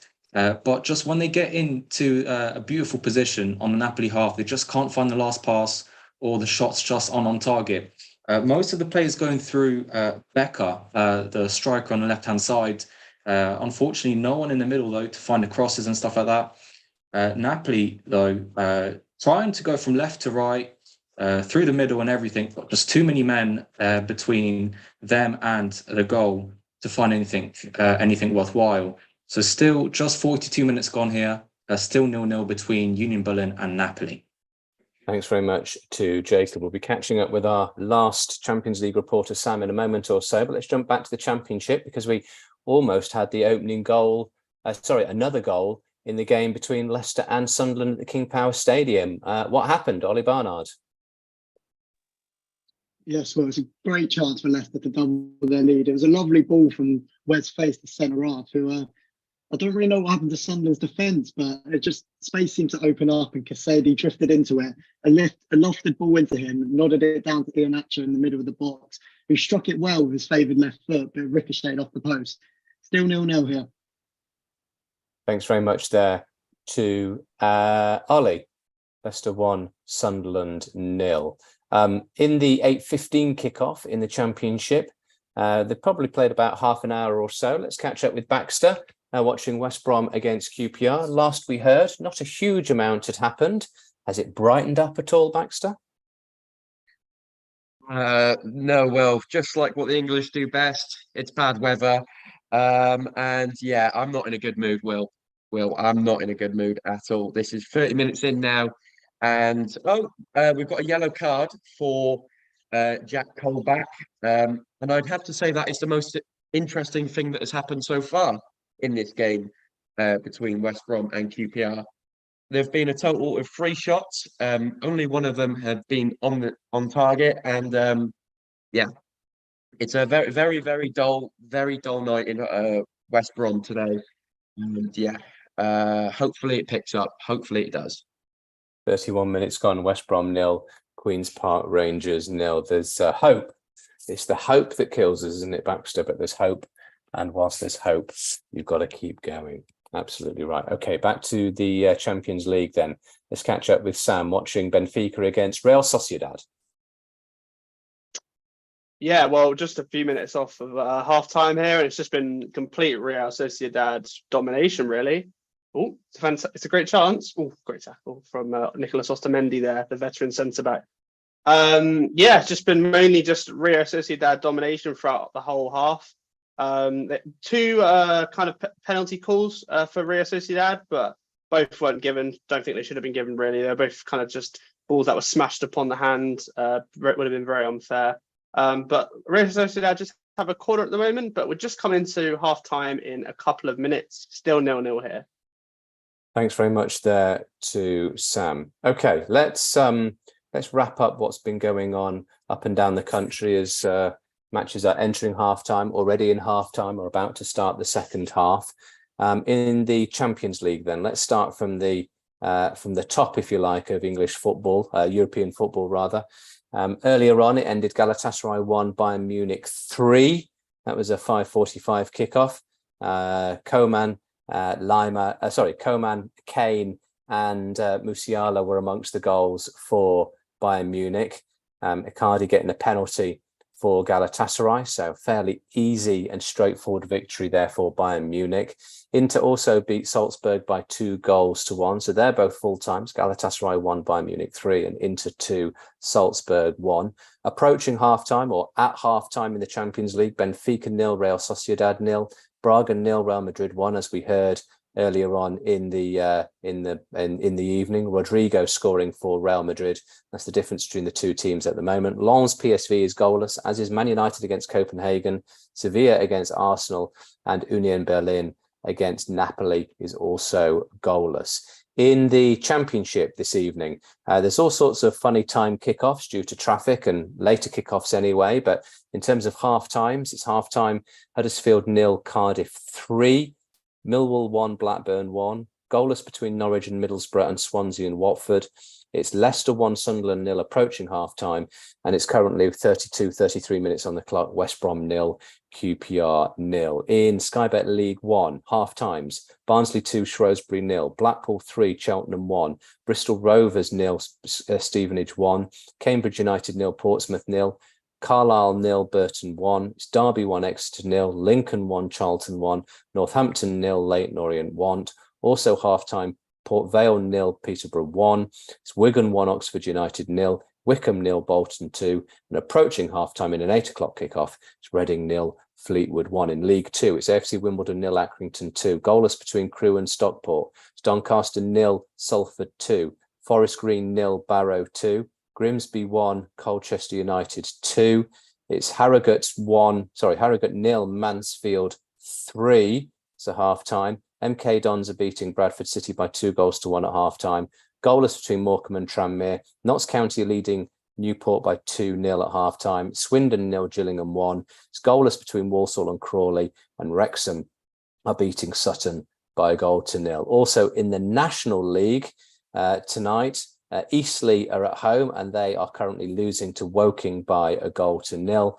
Elsewhere, FC Fylde are beating Oldham 2-0. Oldham reduced to 10 men. Aldershot and Maidenhead is 2-2 at half-time. Altrincham and Kidderminster is 1-1. It's Barnet 0, Solihull Moors 0. 1-1 between Bromley and Dorking. Goalless between Chesterfield and York. 1-1 between Dagenham and Boreham Wood. FC Halifax are drawing 1-1 with Hartlepool at half-time.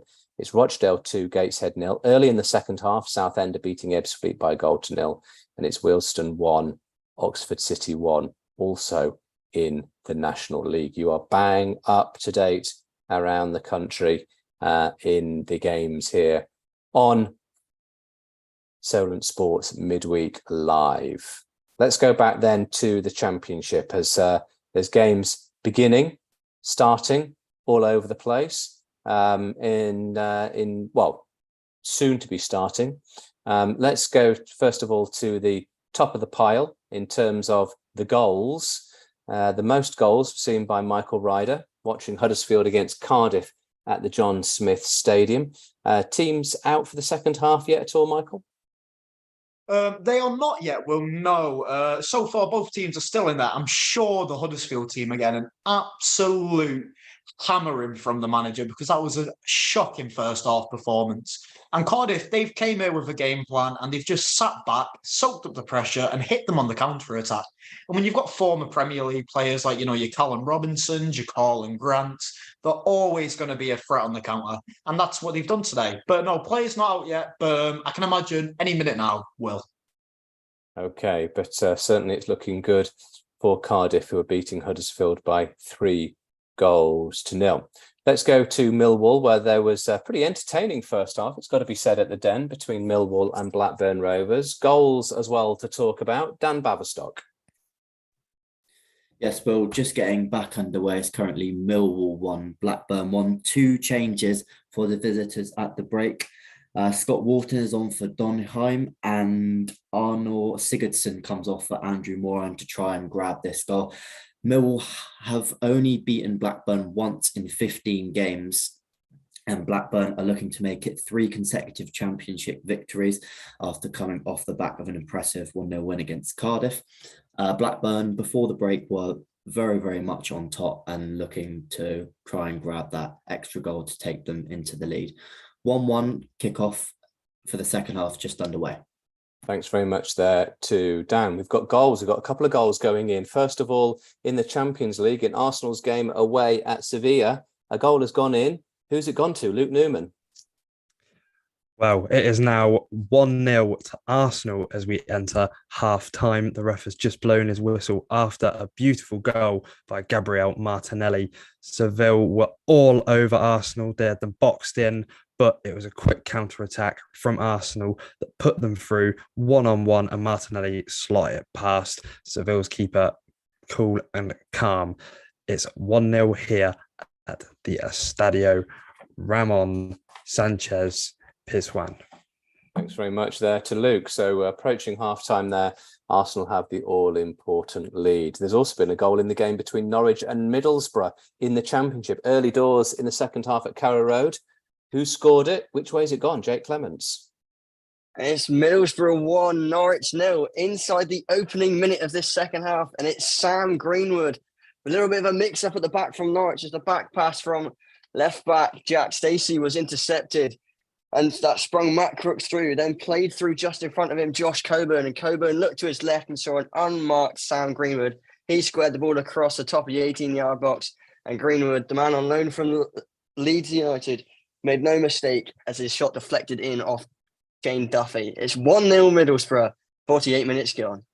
Fantastic stuff. Thank you very much to Jake. So Michael Carrick will no doubt be absolutely delighted. Whatever he said at halftime has made an instant impact in the early stages of that match in the Championship. Okay, let's drop down to League Two. Alex Isaacs is watching Swindon against Gillingham. Teams back out now, Alex. Ready for the second half? Yeah, I will. The team have just come out back onto the pitch. I was going to hear Sweet Caroline is playing, blaring out the speakers. Swindon Town are back raring to go. I'm sure Michael Flynn has given them some words of wisdom. He knows this fixture. Back in 2006, he actually played for Gillingham against Swindon Town in a 3-0 victory, and he scored in that victory. So he knows this fixture. He knows exactly what's going through those players' minds right now. So let's see if anything he said will make a difference to this fixture.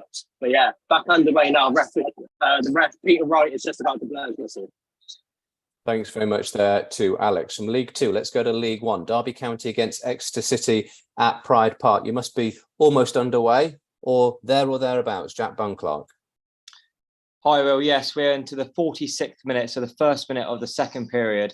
And when Derby were walking out of the tunnel, it was all smiles. You know, before their game, their 1-0 loss to Shrewsbury on Saturday, there were 7 games without a defeat.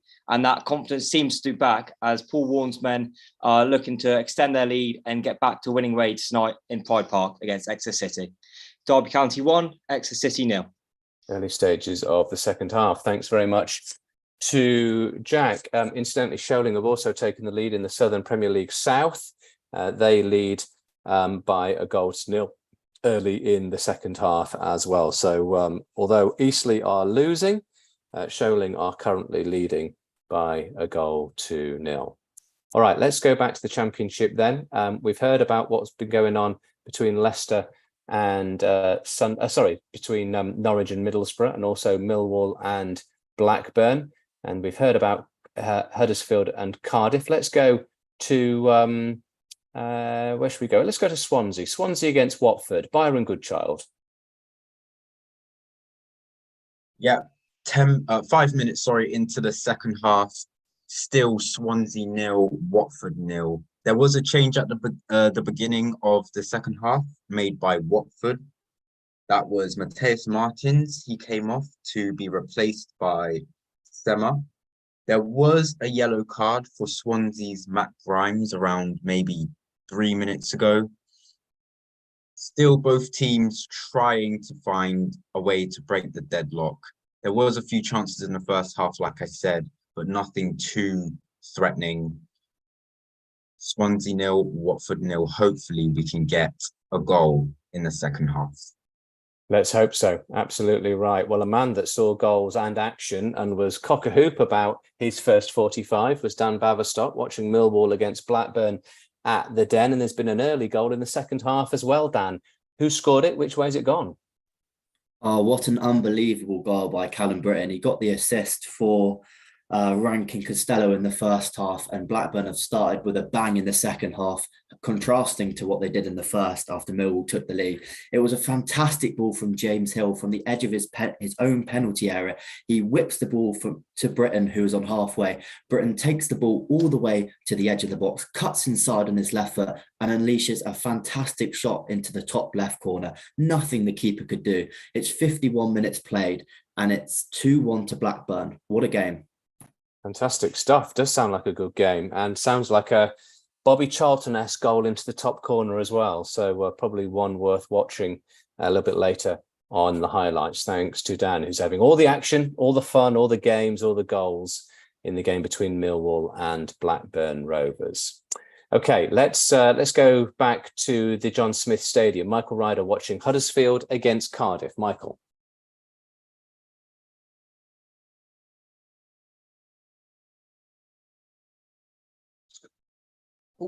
Hello, sorry about the technical difficulties there. But yeah, so far we're 2 minutes into the second half and it's genuinely just been all Cardiff. They've just been keeping possession.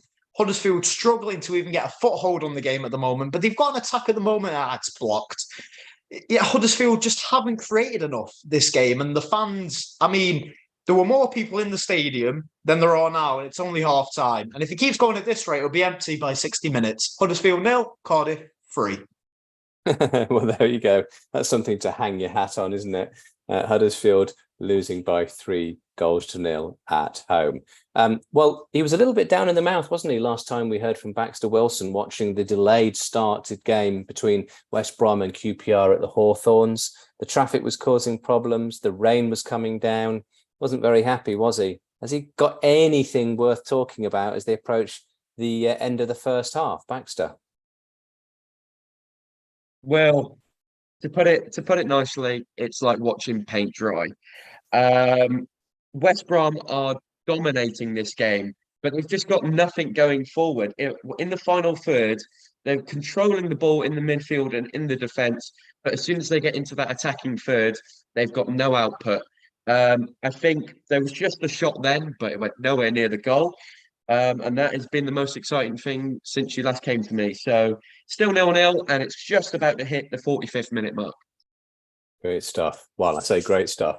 Not great stuff if you're there watching it, but your reports are certainly bringing a smile to my face. Thanks very much there to Baxter. Okay, just to confirm those half times in the UEFA Champions League: Benfica 0, Real Sociedad 0, Braga 0, Manchester United 1, Lens 0, PSV 0, Manchester United goalless with FC Copenhagen at half time. That goal just before half time, literally in the 4th minute of added time at the end of the first half by Gabriel Martinelli, has put Arsenal 1-0 up away at Sevilla. So it's Sevilla 0, Arsenal 1, and half time elsewhere: Union Berlin 0, Napoli 0. We're into the second halves in the Championship. We're into the half-time break almost in some of the Championship games. So we've got all sorts of funny start and stop times. But let's go back to Carrow Road, where that goal by Middlesbrough seems to have injected something into Norwich. Jake Clements. Yeah, you'd have been, it's about 55 minutes gone here, and you'd have been excused if you thought Norwich was still in the dressing room in this one. But suddenly they burst into life down the left-hand side. Lovely interplay between left-back Demetrius Giannoulis and Josh Eder, as they played a lovely 1-2 to each other before the ball ricocheted to Nunes, who took 2 touches before firing a shot off the top of the crossbar. And Middlesbrough, just a second ago, very nearly made it 2-0, with Matt Crooks having another shot on target, forcing another save out of George Long. Still 1-0 here, 55 minutes gone. Thanks to Jake. So it's half-time between West Brom and QPR, and it's half-time between Leicester and Sunderland. We've heard from Jake at Carrow Road. Let's go back to Byron, who's watching Swansea against Watford at the Swansea.com stadium. What must be 10, 12 minutes or so into the second half. Any chance of a goal at all, Byron? Well, Swansea just had a corner which didn't go according to plan. Players were just hovering around the ball. The ball got chested out of play. Watford back in possession. You are correct in saying we're 10 minutes into the second half. Ball's out in midfield right now. There was a foul committed by Sema on Jamal Lowe. So right now it is a free kick to Swansea. Still waiting for the deadlock to be broken. Jamal Lowe, he looks like he's in some agony there from that foul by Sema. He seems to be holding his forearm. Sema was tugging on his forearm quite roughly, pulling him down to ground. Free kick to Swansea. 56 minutes gone. Swansea 0, Watford 0. Still waiting for that deadlock to be broken. Okay, thanks, Byron. Well, hold in there, my friend. And who knows, you may be rewarded with your determination and gutsy dedication. Let's go down to Sky Bet League One then. Derby County entertaining Exeter City at Pride Park. Last we heard, Derby had the lead. Is that still the case? Jack Bunclark. Hi, Will. Yes, we're in the 55th minute here at Pride Park. It's Derby County 1, Exeter City 0. The Guatemala international, Maitens Lang, has been buzzing around the pitch. I'm going to get bored of saying his name because he's been in the thick of the action so far. He had a shot from long range that thumped into the chest of the Exeter goalkeeper, and then had a short range shot just outside the 6-yard box, which was saved. But Vincent Harper for Exeter City went down in the penalty area. The former Eastleigh man, but the appeals were waved away. Derby County 1, Exeter City 0 here at the Pride Park. Thanks very much, Jack. Okay, let's go to League Two then. Catch up with Alex Isaacs, who's at the county ground watching Swindon against Gillingham. Gillingham did take the lead midway through the first half. Any sniff of a equaliser at all, Alex? No, not at the moment, Will. As you can hear, the fans are saying, come on, Swindon. I bet their feet are getting cold, as they have had nothing to shout about so far in the second half. Gillingham look like they are the ones that will be scoring next, having a couple of chances. Shea Alexander went close outside of the box with a volley.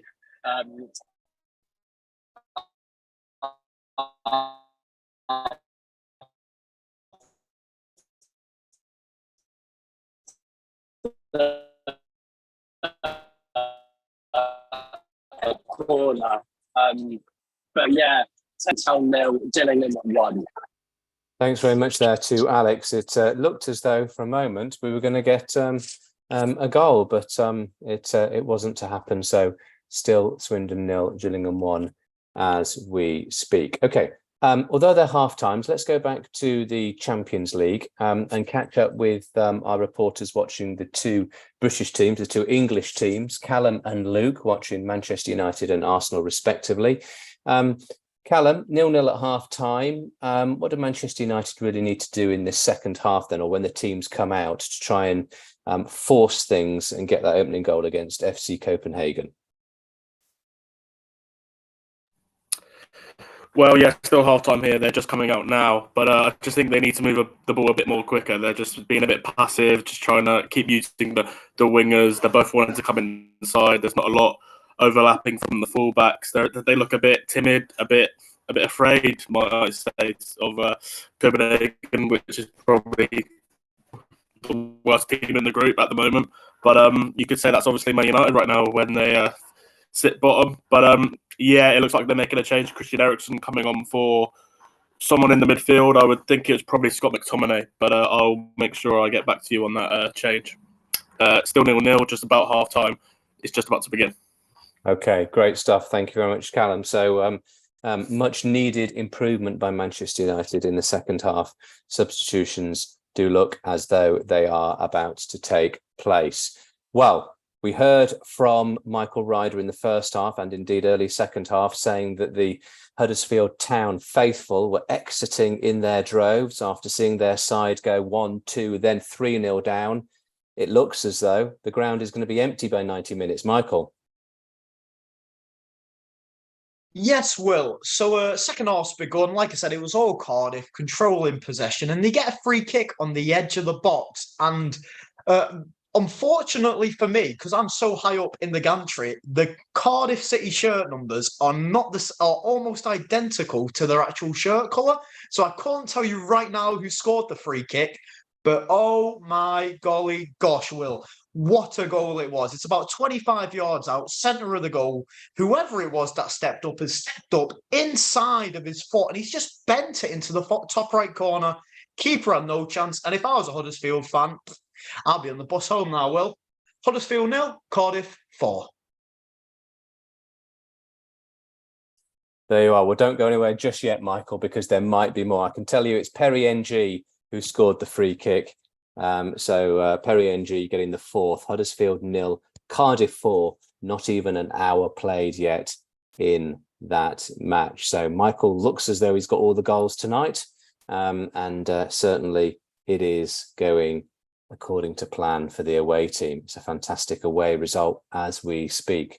Home faithful are not going to be happy at all. So from that, let's go to the other game in the Championship that's got... let's go back to the Champions League. We were going to catch up with Luke, weren't we? Luke Newman, who's watching Sevilla against Arsenal. Are they out for the second half yet, Luke? And what are they going to be able to do, do you think, to be able to hold on and protect that lead? Yeah, we are now 35 seconds into the second half. Arsenal control of the ball at the moment, and that's the way they've got to keep it for the majority of this second half. They controlled the ball really nicely. They didn't allow Sevilla any major chances. They didn't even have a shot on target for the whole 49 minutes that was played in the first half. But yeah, the one place Sevilla have looked better than Arsenal throughout the first half is the counter-attack break. So that's something that Arsenal have got to watch out for in the second half. So keeping an eye on the counter-attacks, but other than that, Arsenal fans no doubt will be pretty happy with their goal lead. Okay, back to the Championship then. Back to Dan Baverstock at the Den. Millwall against Blackburn. Blackburn were leading 2-1. Is that still the case, Dan? Yeah, it's still Millwall 1, Blackburn 2, just around 61 minutes played. Millwall trying to throw everything forward. Tom Bradshaw has had a good effort on goal that was well saved. Substitute Roman Essie has come on. He looks threatening. He made his debut back in December, and Norton Cuffy has had a long range effort as well. Blackburn almost made it 3 when substitute Andrew Moran had a great chance. He cut inside the box, but it was well saved by Blastikowski. And it fell to Schmolux, but his shot was ultimately blocked. Manager Adam Barrett on the touchline for Millwall, trying to urge his team forward, trying to throw everything at Blackburn to try and get back into this game. But it's still Millwall 1, Blackburn 2. Thanks very much there to Dan. So let's go to the 8 o'clock kickoff in the Championship. Leicester against Sunderland, early stages of the second half. How have things started in that second 45? Ollie Barnard. Two big chances really early on, both fall into the Chelsea loanee, Casady. Both from the box. The ball just kind of fell to him, and he's gone into the bottom right-hand corner. He's pulled off a good save from the Sunderland keeper, Patterson. So,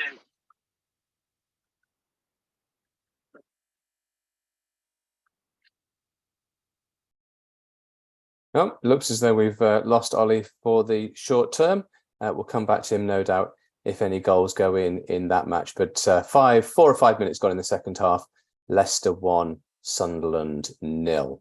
Okay, let's go back to Byron Goodchild watching Swansea against Watford at the Swansea.com stadium. It wasn't a huge amount to get excited about last time we heard from you, Byron, but any updates midpoint in the second half? I hate to be the bearer of bad news, Will, but it's still 0-0, 65 minutes gone. There have been 2 changes from Watford, though. Bio has come off for striker Radovic, and Tom Ince has come off for Rilla. Sema almost came off after he suffered I think it was a slap to the face. That would have been very hard for him to come off, given the fact that he came on right at the beginning of the second half. But medical team were able to do their job, and he's back up and running on the field. Still back and forth between the two teams. Now 66 minutes gone. Swansea 0, Watford 0. I'm still praying for that deadlock to be broken. And we're praying for you, Byron. We're praying for you. Indeed, all games that don't have goals. Yours, of course, is one of them. Let's hope that you have a bit more entertainment in the second half. Okay, let's go back to the Champions League. Manchester United taking on FC Copenhagen at Old Trafford. 0-0 last time we heard. Man United very much in desperate need of a breakthrough. Callum Bates. Yeah, United fans look away because Copenhagen nearly go 1-0 up. They go on the counter. They beat the press yet again. That they've done pretty much all night. Just another chance as well they put over the bar. But this one, much clear cut. On the edge of the box, he pretty much gets laid through. He's on the edge of the box. He side foots it, top corner, but Onana pulls up that grass hand of his. So he's trying to show his worth. But yeah, Copenhagen, they've started very well this second half. Really on top already. And United fans, they might be singing the Europa League theme tune already. Well, let's not get ahead of ourselves. But who knows? Manchester United, yes, not looking too good, drawing 0-0 with Copenhagen at home. They need a breakthrough, and they need a breakthrough quickly. We've heard from Luke early in the second half, so let's run round the other games in the Champions League. Lens taking on PSV in the second half. Charlie Clayton, what's been going on? 53 minutes played here in Lens, Will. And PSV have really come out the block since the half-time break. They've had a couple of chances. Certainly Hirving Lozano came close, but Jonathan Gradic came along to deny him to block it out for a corner after some great work from Luke de Jong and Joe Veerman to set up the Mexican. Papi Mendy has just got a yellow card after he clattered into Malik Tillman. Despite winning the ball, referee bought it for a free kick and has shown Palias Mendy, the midfielder, former Leicester midfielder, a yellow card as he showed his frustration there. Lens 0, PSV 0. Thanks very much there to Charlie. Okay, 0-0 between Lens and Eindhoven. Last we heard, Real Madrid were leading Braga by a goal to 0 at the Estadio Municipal. Is that still the case, Dan Williamson? Thank you, Will. Yes, it's still currently 1-0 to Real Madrid. But since the start of the second half, it has been all Madrid. They had one big chance where Fran Garcia crossed the ball in just by the corner flag. Jude Bellingham chested it down in the box and hit it on the half volley, and the keeper made a very good save and palmed it over the bar. But other than that, it's just been Madrid domination, really. Although Braga do have just won a corner here in the 55th minute. So still Braga 0, Real Madrid 1. There's a goal though. We just heard from him. There's a goal in the game between Lens and PSV. Which way has it gone? Charlie Clayton. The goal has gone to the visitors' Will. Johan Bakayoko, the Belgian international, smashing in a left-footed shot into the bottom left-hand corner past Brice Samba. So amazing work from Hirving Lozano on the left-hand side to then go and find Joe Veerman in the middle, just on the edge of the box, who then passes it on the right-hand side towards the Belgian, Johan Bakayoko, who then takes the left-footed shot, gets past Kevin Danso very easily, and absolute screamer here at the Stade Boulaye de Lille. Lens 0, PSV Eindhoven 1. Good stuff. So the opening goal in that game. Manchester United can't score at home. They're struggling against FC Copenhagen. But Luke Newman, Arsenal are doing very well in southern Spain. Yes, and it's Gabriel Jesus's third goal in 3 Champions League matches this season to make Arsenal's lead extend, as they are now 2-0 up against Sevilla. It's a very well-worked individual goal. Comes in off the left wing, drives his way into the box, cuts inside, shoots into the top right corner. It's a beautiful goal from Jesus to make Arsenal's lead 2-0 at the Estadio Ramon Sanchez Pizjuan. Gunners fans around the country and indeed around the world will be delighted. Sevilla 0, Arsenal 2. It's a fantastic score so far in what is a difficult place to go and get wins. Manchester United need to step it up. They've had another big chance, haven't they, Callum Bates?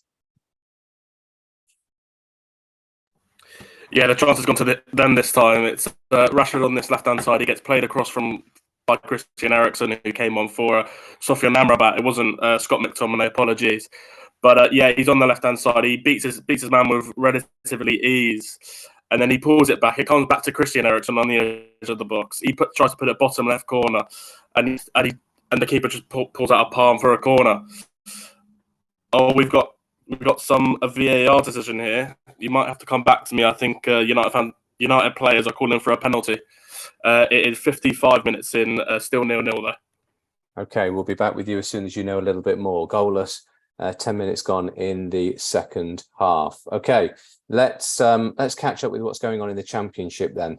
They're midpoint, in fact, they're more than midpoint. They're approaching the last sort of 20 minutes or so in the big games at the top of the Championship. Let's go to Jake Clements watching Norwich against Middlesbrough. Yeah, still Middlesbrough 1, Norwich 0, 72 minutes gone here, but how Norwich aren't level is beyond me. The former Middlesbrough man, Ben Gibson, who made 186 appearances for the Riverside club, had a free header at the back post from a corner, and he headed a good 2.5 yards wide of the left-hand post of Senny Dieng's goal. But Norwich on top here. Suddenly, they've worked out how to play football. Still 1-0, 72 minutes played. Thanks very much to Jake. Let's go to Byron watching Swansea against Watford. Any chance, any hope of anything happening in your game, Byron? Well, I'm still being teased because what happened was a disallowed goal. It was a corner to Swansea City. Matt Grimes to take it. He whips it in with his left foot, finds the head of defender Christian Pedersen, who rockets it into the bottom left-hand corner of the net. But there was a hand involved, so the goal got disallowed. Still, 73 minutes played, Swansea 0, Watford 0. Thanks to Byron. Keep the faith, my friend. Keep the faith. Who knows? It's getting closer and closer. Talking of closer, there was almost a second goal in the game in League One between Derby and Exeter. Jack Banclark. Oh, yes. 71 minutes played here at Pride Park, and Derby County nearly double their lead with that man again. You know who I'm going to say, Mendes Lang. Waghorn, sorry, not Waghorn. He leapt, and Mendes Lang was just offside. But on the corner of the ground, we saw the mascot just sliding slowly down the fence. And that is what Exeter are doing here. This game is certainly slipping away from them as they look for 6 defeats in a row. And on Gary Caldwell's 12-month anniversary, it's not looking good for him in the Midlands here. Derby County 1, Exeter City 0. Not looking good at the moment, no, but time will tell on that front. Let's go back to Callum Bates watching the game between Man United and FC Copenhagen. What happened with that VAR check, Callum? Well, Rashford got played through by Bruno Fernandes this time, and he just goes around the keeper. He jumps over the keeper. The keeper doesn't make any contact, so it looks like a 50-50 to me. But the VAR, they decided no penalty. But Rashford again was just played through by Bruno Fernandes yet again. The partnership working well in the second half, but his bad touch went out for a goal kick. So nearly reaching the hour mark, but still 0. Okay, thanks very much. So let's go back to the Championship then. Back to Michael Ryder at Huddersfield, where surely there can't be too many fans left. There's 20 minutes or so to go. Cardiff walking away with it, running away with it, striding away with it, Michael. Say running or striding away with it, Will. If I had to compare Cardiff to a car, I'd say a Tesla, because they are just in cruise control right now. They've got no pressure, nothing coming against them. There hasn't really been a shot apart from the goal in the second half. It's kind of just been Cardiff dominating the ball, Huddersfield really struggling to get a foothold. And to be honest, if I have to compare Huddersfield's performance to a car, I'd have to say a 2004 Fiat Punto. Huddersfield 0, Cardiff 4. Very specific. I love your attention to detail. The fact that it's a Fiat Punto from 2004. And that 20-year-old image is a thing of beauty. Thank you very much. Okay, serious now. Let's find out about some goals in the Champions League, because Arsenal have been pegged back, Luke Newman.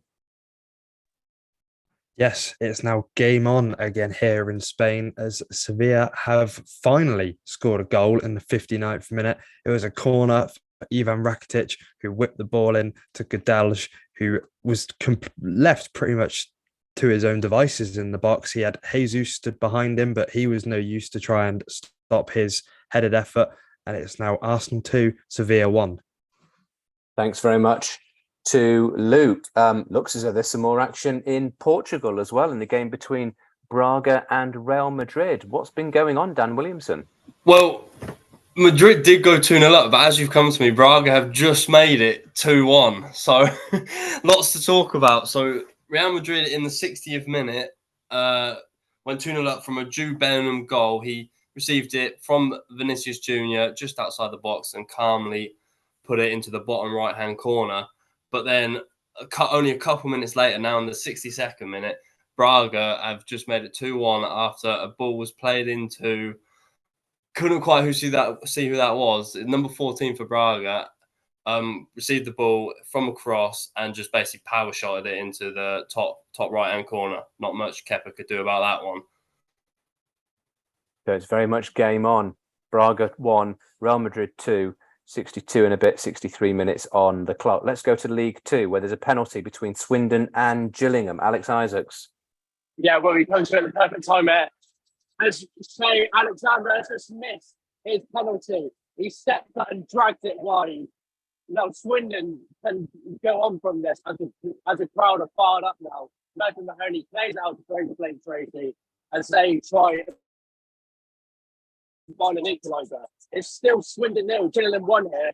But yeah, a couple of updates. Charlie Austin came off for Christian Hepburn-Murphy in the 68th minute, whilst Johnny Williams, former Town player, came off in the 61st minute for George Lapsile.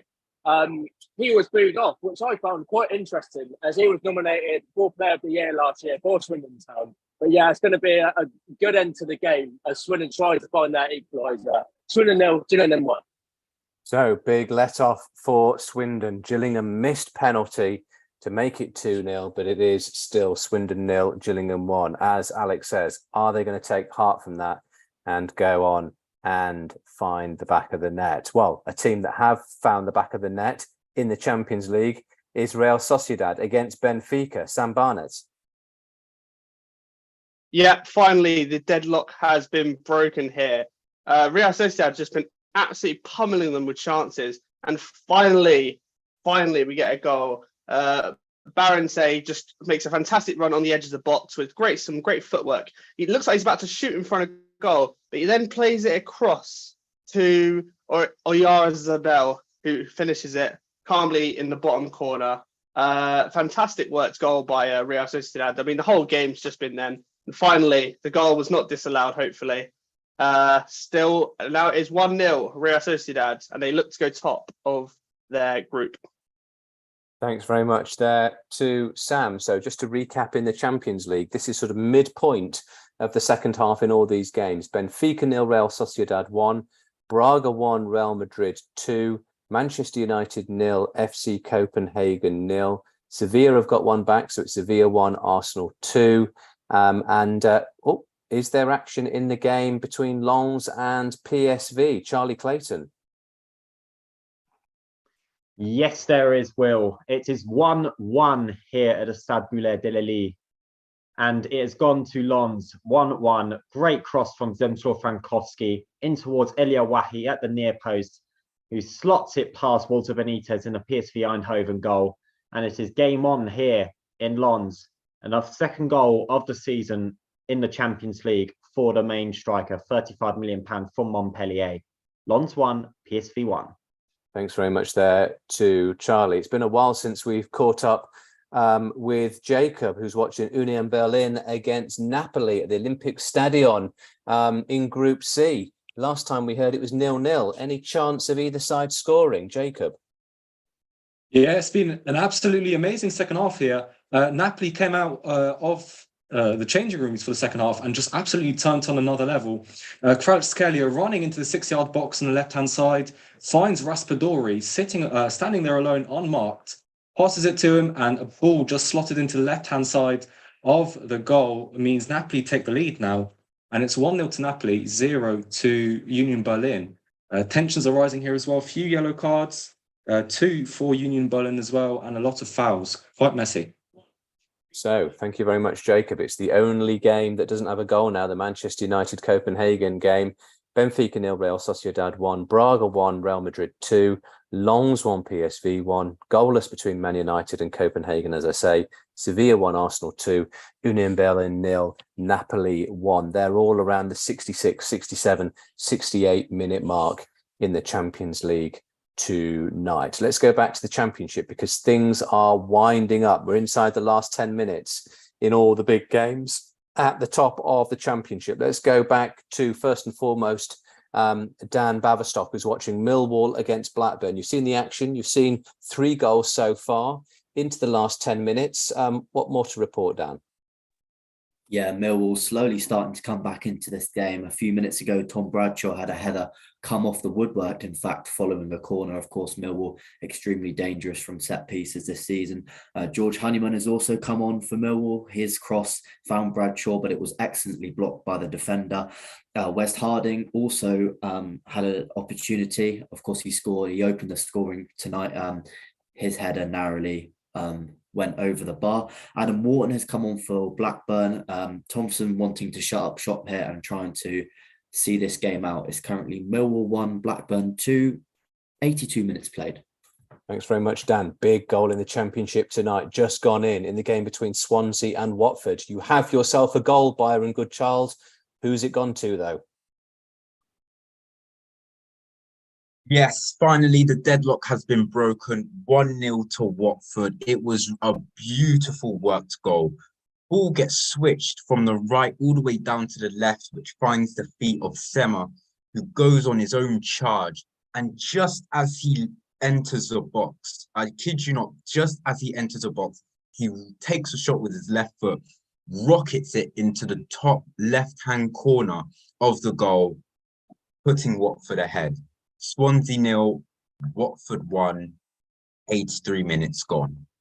That could be the winner. Thank you very much, Byron. Watford beating Swansea inside the last 6 or 7 minutes of normal time. And then, of course, we're on to added time. Let's go down to League One, where there's been another goal at Pride Park. Derby were leading Exeter by a goal to 0. What's the score now? Jack Bunclark. We're in the 81st minute here at Pride Park. It is Derby County 2, Exeter City 0. Substitute Connor Washington was waltzing his way past defenders on his way to doubling his goal tally for the season. He came on for Lewis Sibley, who had an excellent game, and it has been fully deserved. Exeter have been very stubborn in their defence, but this goal is really going to put the game to bed, and 3 points are going to go to, chance left Derby just blazing over the bar. 3 points are going to stay in Pride Park tonight as Gary Caldwell's 1 year anniversary will end in defeat. Derby County 2, Exeter City 0. Certainly looking good for Paul Warne's Derby at the moment, thanks to Jack. Big chance in the game between Man United and FC Copenhagen at Old Trafford. Callum Bates. Sadly, it is still 0-0 in my game, but it's another chance for Manchester United. They've got on the transition from the corner from Copenhagen. It's a ball played by Marcus Rashford this time over to Alejandro Garnacho through the middle. It's a very, very poor touch from a Man United player, and it's just landed in the hands of the goalkeeper for Copenhagen. It is still 0-0, and we are just about to approach the 70th minute mark. Fingers crossed for Man United fans that they can get a goal late in that game. Well, there's been all sorts of action in Baxter Wilson's game. West Brom against QPR, it was late starting. It was late getting going. It was a slow burner, but now all of a sudden, everything's happening. Baxter Wilson. Well, I was about to ask for a reimbursement from Solent Sports News for this game, but never mind. I'm happy to spend the money because it's all kicked off. It's a yellow card for Begovic. It's a red card for Clark Salter because he's hacked down Diagne in the box, and Thomas Alsante is about to take the penalty within the next 20 seconds if you want to stay with me. But this is a big chance for West Brom to take the lead. The ball is on the penalty spot. He's about to take it. Oh, and it's an absolutely beautiful finish into the top left corner, and West Brom will lead 1-0 in the 59th minute. Great stuff. Goals as they go on here in Solent Sports News Midweek Live. He hasn't had much to talk about all evening, but he has a goal to report on live here on the stream tonight. West Brom 1, QPR 0, half an hour to go in that game. There's been a big chance for Braga, who are trailing Real Madrid by 2-1. Daniel Williamson. Thank you, Will. Braga are certainly pushing for that equaliser at the minute as Horta received the ball in the middle of the box and hit the ball low and hard, but a huge save from Kepa managed to stop Braga from equalising as as he put it out for a corner, which Braga did nothing with. But other than that, there's been Camavinga's received a yellow card and Rodrigo has come off for Tchouaméni, as Madrid are clearly trying to shore up the defence a bit more now that Braga are pushing for the equaliser. 2-1 here at the Estadio Municipal in the 73rd minute. 20 minutes or so to go there. Thank you very much to Dan. Another big chance at Old Trafford. Callum Bates. Yeah, Man United fans, it's getting a bit worrying now. Copenhagen with another counter-attack. They go down the leftist side with when Diogo Dalot's left it preoccupied because he's far up the field. They've pull it back. It's going in, but then Harry Maguire block right before right after the shot is taken. But that's all I've got to. It's a big chance for Copenhagen, but after that, it's a corner to Man United now. Just 71 minutes on the clock. Manchester United, the only team, or in the Manchester United game, the only Champions League game today where there isn't a goal so far. Let's see whether or not that changes in the next few moments. Let's go to back to the Championship. We've heard about Swansea, Watford. Let's go to the game between Leicester and Sunderland. Ollie Barnard at the King Power Stadium. Yes, not a lot to report here so far in the second half, but one thing I'm really enjoying is the midfield battle between the two young Englishmen, Joe Bellingham and Drewsby Hall. They're both playing similar positions left of the midfield through, and both picking up the ball in the half turn and the half spaces, driving their team forward. I'm enjoying watching them two play, but apart from that, no big chances. 72nd minute, still Leicester 1, Sunderland 0. Well, we just said, didn't we? The FC Copenhagen Man United game was the only game in the Champions League today without a goal. That's now not the case. Is it, Callum Bates? No, it's a goal for Man United. It comes out from a corner. It comes out back up to the right back to Dalot, and he just whips it back in. Big Harry Maguire at the back post. Former Man United captain, heavily scrutinised. He heads it top left of the corner, and it's a 1-0 Man United now, just past the 17-minute mark. But it's a much needed goal for United, and hopefully this kick-starts their season. But there is a check ongoing, but it looks all fine. You might have to come back to me, but he looks onside from my eye. It is 1-0. It is 1-0. Good stuff. Okay, so Manchester United. Dalot that got the winner for United against Sheffield United at Bramall Lane on Saturday evening. Harry Maguire, who also had a very good game that evening. The two of them combining for Manchester United's opening goal. 15 minutes to go, plus added time. Man United beating Copenhagen by 1-0. Just to remind you, Arsenal are currently winning away at Sevilla by 2-1. Napoli are beating Union Berlin away from home by 1-0. PSV and Lens are drawing 1-1. Braga 1, Real Madrid 2, and Benfica 0, Real Sociedad 1. They're all into the last 15 minutes or so, plus added time. Let's go back to the Championship, because a lot of these games are coming towards an end. Let's go back to the game at Huddersfield, John Smith Stadium. Huddersfield against Cardiff. Michael Ryder. Oh, just as you come to me then, Will. Huddersfield are on the attack. They've had another shot, and it's a great block by the Cardiff defence, and now Cardiff can just play it out at the back. And Huddersfield in the last 10, 15 minutes have looked quite threatening. It was a great chance for Harrott on the edge of the box. Oh, hold up a sec. Cardiff are on the attack here. Oh, the referee's given a free kick. I think that's a bit soft. But anyway, going back to the big chance, Huddersfield were on the attack. It's Colin Grant who picks up the ball, beats his man, and he just drills a shot, and it absolutely thunders off of the crossbar. And that kind of summarises Huddersfield's night. Not quite good enough. Huddersfield 0, Cardiff City 4. Thank you very much to Michael. So they've still got a few minutes left to go in that. They're in added time at the end of the second half at Carrow Road. Norwich 0, Middlesbrough 1 last time we heard. Is that still the case, Jake Clements?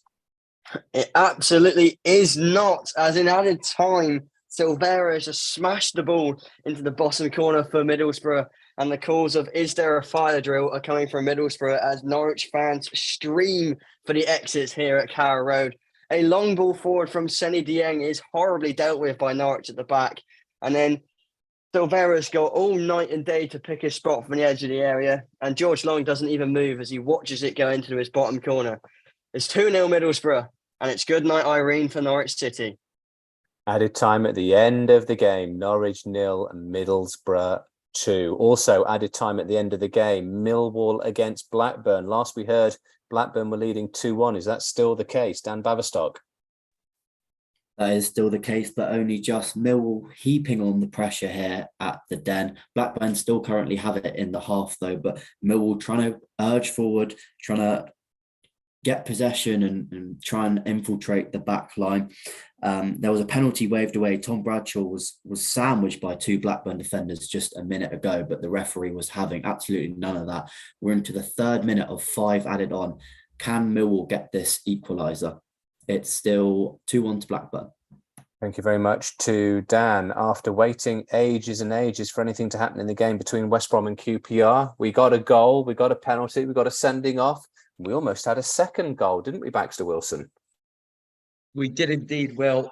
Just to begin with, in all the excitement that was going on around the penalty and the red card, I got a few things wrong. So, in fact, it was Dunn who got a second yellow for dissent and who got the red card.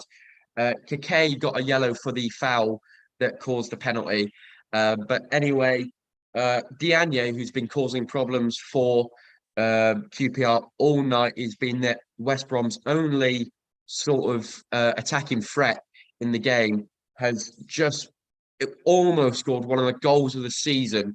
About 25 yards out on the left-hand side, tries to whip it, and it just hits the post, like top bins, almost towards the post. And it's picked up. West Brom have picked up the momentum. 67 minutes in, and I'm excited.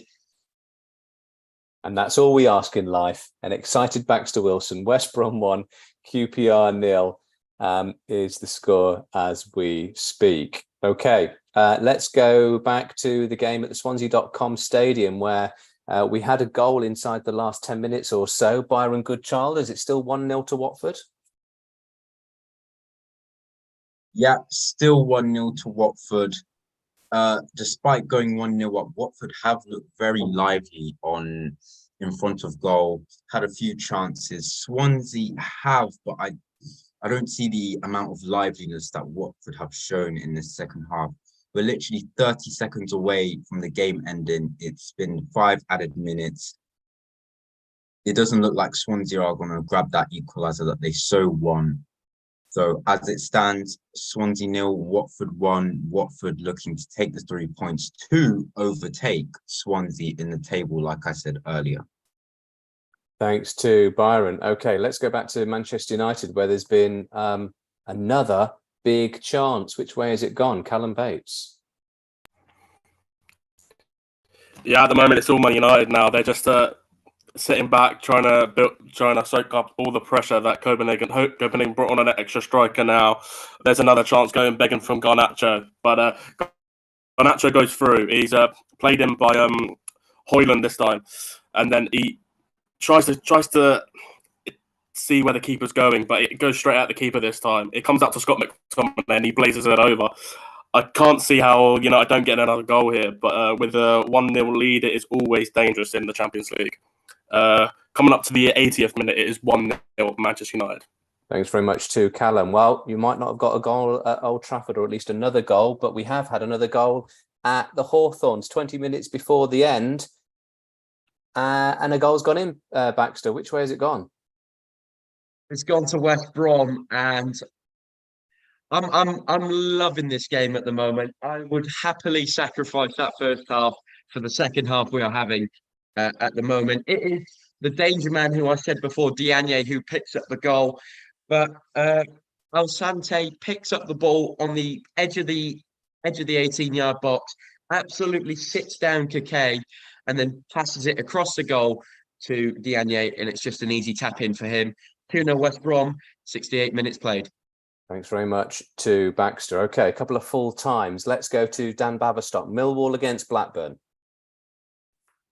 Yes, well, it's finished Millwall 1, Blackburn 2 at the Den. Blackburn coming from behind to make it 3 wins in a row, whilst it's 1 win in 7, heaping misery on Millwall, they keep up their miserable record against Blackburn, only 2 league wins in 12 years for the Lions. As they almost had a chance to equalise in the 94th minute, his header just scraped the post, just went wide. It was Wes Harding who opened the scoring, squeezing a header underneath goalkeeper Wallstead, but it was Joe Rankin Costello who equalised on 22 minutes, a fantastic effort nestling into the bottom corner. But it was match winner Callum Britton who scored an absolutely fantastic goal, nestling in the top left corner. Great ball from James Hill. Britton carried the ball all the way from halfway into the box, chopped the defender and unleashed that effort. Blackburn move up to 10th, having won 3 games in a row in the league, and Millwall are down to 16th. Rovers fans are absolutely delighted away to my left. It's finished Millwall 1, Blackburn 2 here at the Den. Thanks very much there to Dan. It's finished at the Swansea.com stadium as well, between Swansea and Watford. Byron Goodchild. Yeah, full time here at the Swansea.com stadium. Watford managed to hold that 1-0 lead to grab the 3 points. Like I reiterated, Watford do go above Swansea in the table now with the 3 points. What's really interesting about the game was, while most of the game was tit for tat, in the first half, we did see more action on Swansea's side. A lot of the play was being played in Watford's half, with Swansea entering the box, pushing forward, creating chances. Watford had very hard time trying to get into Swansea's half to create chances.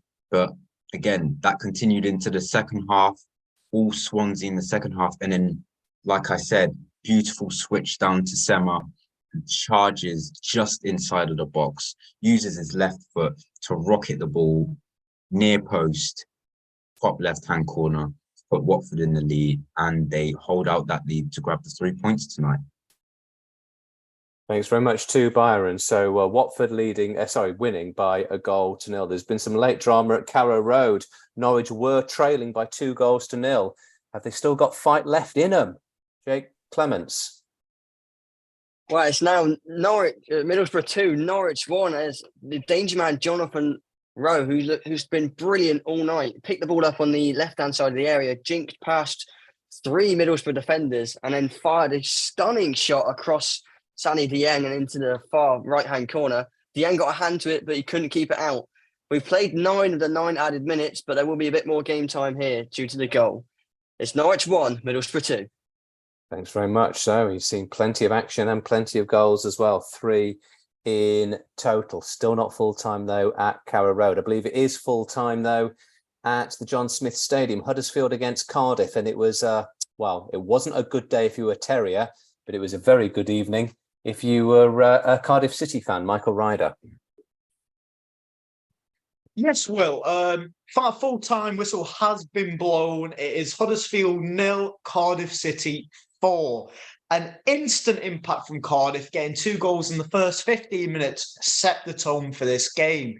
Since then, Huddersfield lacked any incisive play, incisive balls, even vision. Cardiff dominated. Maybe not in possession-wise. You can have a look at the stats, and they can say one thing, but watching the game, it is as easy as it gets for the Welsh side. Huddersfield 0, Cardiff City 4, and it's not looking good for the Terriers. Back to you, Will. Thank you very much to Michael. So just to get confirmation from Carrow Road, full-time, Jake Clements. Yeah, it's finished here, Middlesbrough 2, Norwich 1. A game where Middlesbrough had the majority of the possession, and they opened the scoring early in the second half through Greenwood. A lovely little finish from Greenwood as he was set up beautifully by Josh Coburn. And then Norwich really dominated the second half, really. They had several opportunities, but the killer thing at the end of the day, they only managed 2 shots on target throughout the entire game, despite having 13 shots overall. Middlesbrough sort of sealed the deal in the 92nd minute when Silvera was given the freedom of the Norwich box, and he stroked the ball home into the bottom right-hand corner past George Long. And then, to be honest, I wasn't even watching the game when Rowe scored his goal, and I turned it back on to see the replays. But Rowe's goal was the pick of the bunch, a lovely, stunning left-hand side shot from the left-hand side of the box, fired past Dieng. But that won't matter as Middlesbrough moved level on points with 2 teams just outside the playoffs, and Norwich are condemned to their 4th straight loss. It's finished here, Middlesbrough 2, Norwich 1. Not looking good then for Norwich City. They will be not pleased in that part of Norfolk. We'll be going to Pride Park, where it's full-time in a moment or so. But first of all, down to League Two, Swindon against Gillingham, full-time at the County Ground. Alex Isaacs. Yeah, hi, Will. It's just finished it. Swindon Town 0, Gillingham 1. It looked like it was too little, too late for Swindon Town, as fans were starting to leave 5 minutes before full time, really. Jake Young came so close with a header from the 6-yard box, but it went straight over Jake Turner's bar. Since Connor Mahoney's goal in the first half, really, Swindon lacked any threat in front of goal, which is surprising, as they are second in the leaderboard for goals this season with 31. Gillingham being bottom of that table at the start of this game with 13, managing to come away with the win, which puts them up to 7th now. Swindon go down to 9th and have their unbeaten home record broken. But yeah, it's ended Swindon Town 0, Gillingham 1 here. Swindon fans going home unhappy tonight, most definitely. Thanks very much to Alex. So not the sort of result that the Swindon faithful would have wanted, losing at home by a goal to 0. Let's go back to League One then, to Derby County against Exeter. Full-time, courtesy of Jack Bunclark. Yes, Will. Full-time here at Pride Park. Derby County 2, Exeter City 0. Before the game, there was only 2 points separating these sides, but the quality on show tonight, it should have been so much more. Derby were in complete control of the whole match, and Joe Wildsmith in the Derby goal had very, very little to do. I'm sure he'd be going home very chilly tonight. Goals from Nathaniel Maitons-Lang and Connor Washington, either side of half-time, sealed the points of Paul Warren's side, who are now 2 points outside the playoffs and have moved up to 8th position. Whereas for Exeter City, it'll be a long trip home for them, as Gary Colwell's side are slipping further down the table after another defeat in League One, as they sit in 18th position. Full-time here, Derby County 2, Exeter City 0. Yeah, it will be a long old trip back down to Devon for Exeter tonight from Derby. Let's hope they don't have motorway closures in the middle of the night as well, just to really get their goat up, because that is not going to be a pleasant trip home at all. Okay, back to the Championship in an 8 o'clock kickoff. Leicester against Sunderland. Last we heard, Leicester were beating Sunderland by a goal to 0. Still the case, Ollie Barnard, in the final stages? Yeah, still Leicester lead by a goal to 0, but Sunderland had missed a huge chance just a couple of minutes ago.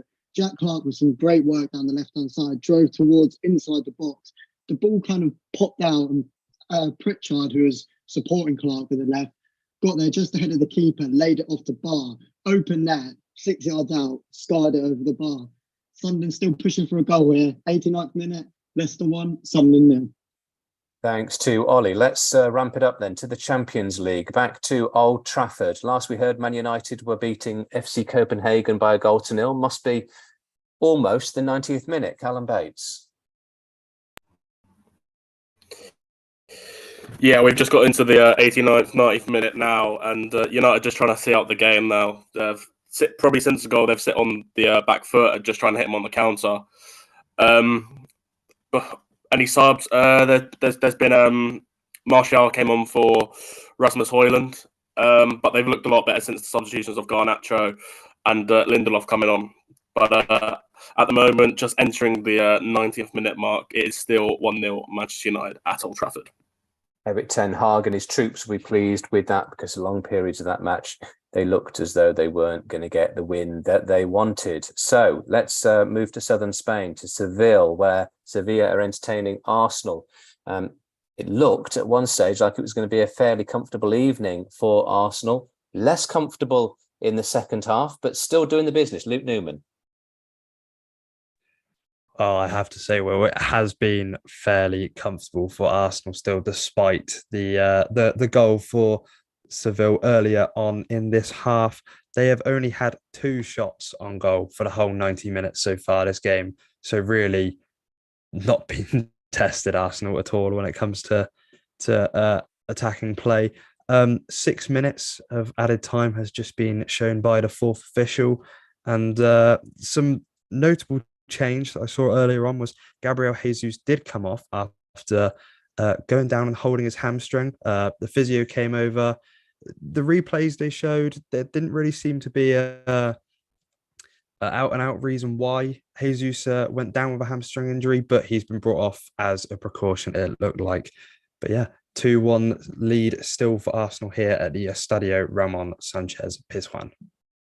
Into added time on that match. Okay, added time also being played in Lens, between Lens and PSV. Charlie Clayton. That's right. Well, we're heading into the closing stages right now here in Lens. Both teams really trying to settle for a point, I would say. Both teams making substitutions very late on. PSV have just taken off Luke de Jong, and on comes USA international Ricardo Pepi as Frankowski gets away a foul just inside of his own half. PSV have a free kick just around the halfway line point.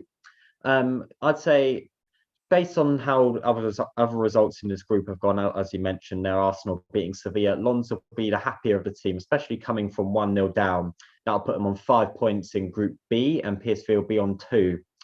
So Lens will definitely be the happier of the two teams if results stay the same. And the referee, 3 minutes have just finished, just added up as Salis Abdul Samad picks up a yellow card in the midfield for Lens.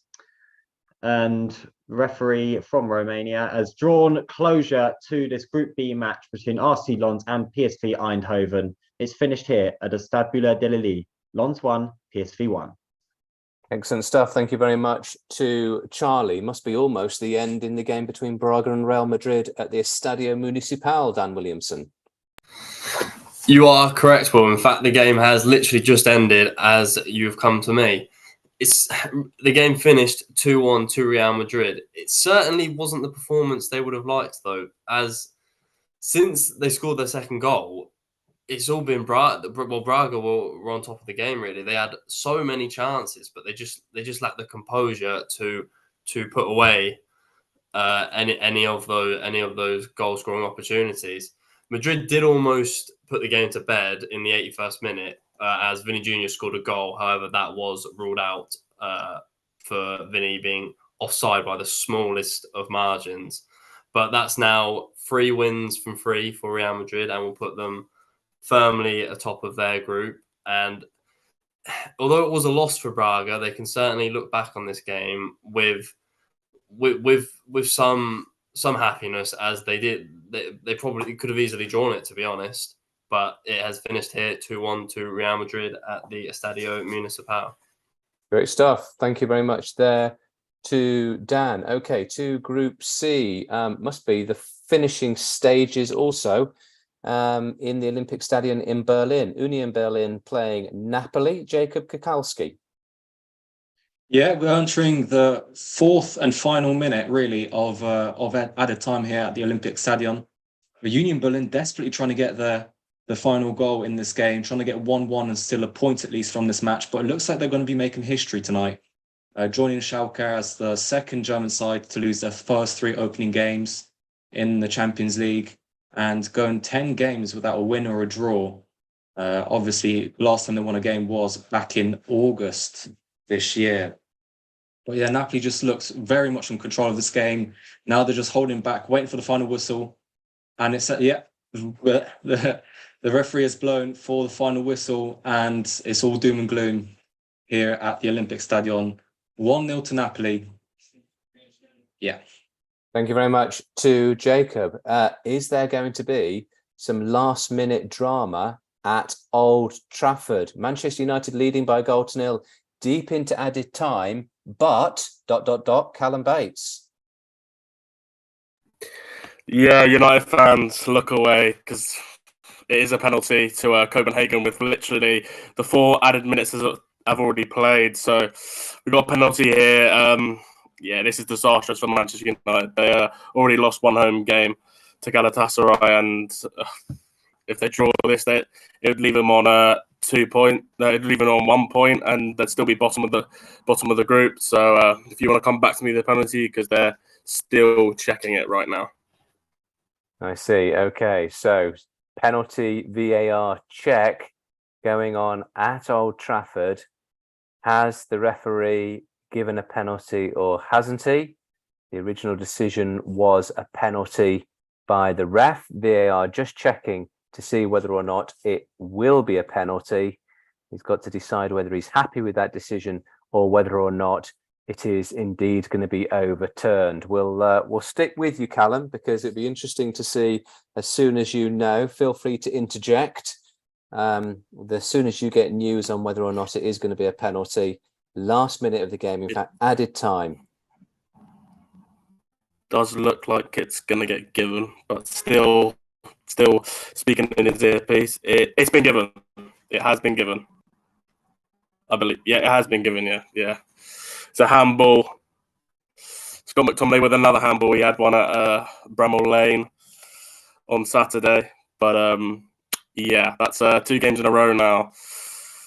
2 handballs by Scott McTominay. That has pretty much cost his team.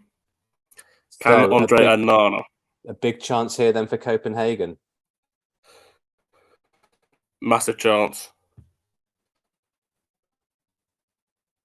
Steps up. Oh, Onana saved it. Oh my God, Onana. With all the criticism he's had, he's saved it. It's gone bottom left. Wow, Onana with a save. It should be full time, but I think they'll get a corner. But yeah, nearly the end, 1-0 Manchester United. Andre Onana, big money signing with the big penalty save at Old Trafford.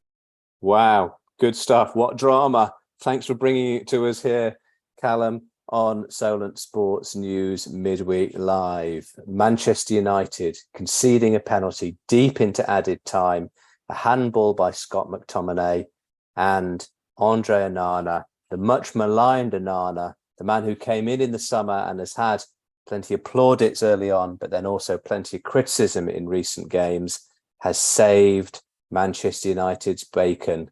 And it looks like it is going to be full time. Is that right, Callum? Yeah, the whistle's just gone right now. Yeah, that does finish 1-0 Manchester United in the Champions League at Old Trafford. It puts them onto 3 points. So yeah, it's saved their bacon, like you just said. But yeah, hopefully they can kick on now in the Champions League. So full time, Manchester United 1, Copenhagen 0, a penalty save deep into added time. Real drama there at Old Trafford. Less dramatic, but also an important result in Seville for Arsenal. Luke Newman.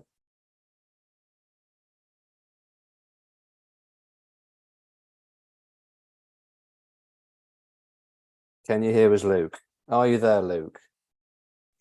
Sorry, my connection just dropped out. I can hear you now. Yeah, it is full time here at the Estadio Ramon Sanchez. Nope, looks like we are having some connectivity issues with Luke from southern Spain. Maybe all that red wine and sunshine has gone to his head. Oh no, he's back. He's back. Go ahead, Luke.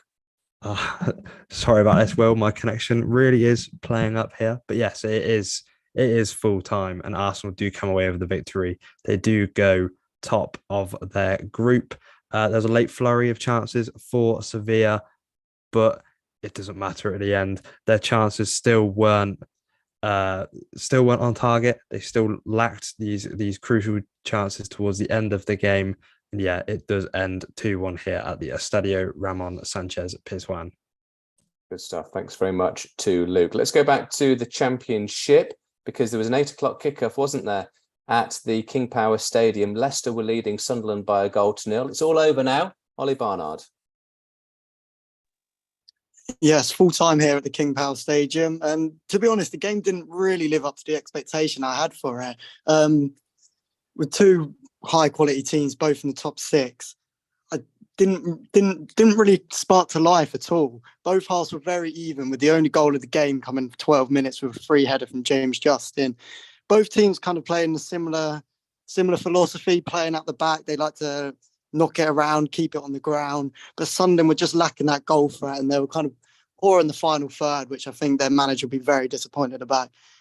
Good news for Leicester, though, their 5th win on the bounce as they look to extend their lead at the top of the table and on their return to the Premier League. Full time here at the King Power, it's Leicester 1, Sunderland 0. Thanks very much there to Ollie. So a fairly easy win in the end for Leicester. They make it 5 successive wins, as he says, sitting proud, sitting top of the Championship table, and albeit only a quarter of the Championship season gone, they're looking the real deal, aren't they? They look as though their return to the Premier League will be fairly nailed on. Okay, let's last of all go to Group D, to Benfica against Real Sociedad. It's the only full time that we've yet to hear. Sam Barnett. Yes, thank you. Sorry, I just lost connection just for a brief second, so it's just timed it perfectly there.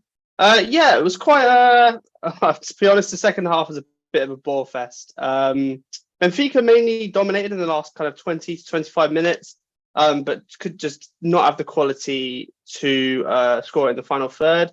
But I thought Real Sociedad controlled the game well for most of the second half. I thought they played really well, and they were absolutely loving it on the bench when the full-time whistle was blown. And then they also, very interestingly, on the cameras for the game, cut to the president of Benfica, Rui Costa, who did not look happy along with the rest of the board members, and just looking like the other Benfica fans who you could hear booing at the end of the game, were not happy with how the club is going at the moment. So all in all, not too bad of a game here in a very warm Benfica. Yeah, full-time score, Benfica 0, Real Sociedad 1. Thanks very much to Sam. Okay, the last game that we're still waiting a full time on was a delayed kickoff at 8:15. Let's see if we can wrap it up and get a full house, a full complement. Baxter Wilson watching West Brom against QPR at the Hawthorns.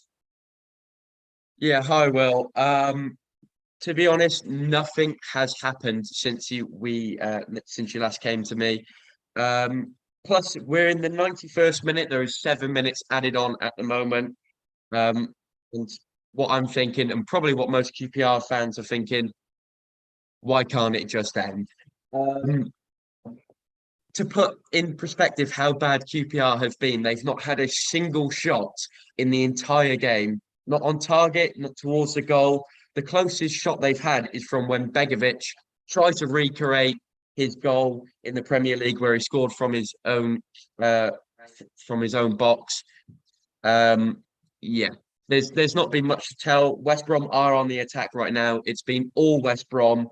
Thanks to those 2 beautiful moments by Diagne for bringing in the foul and scoring that goal.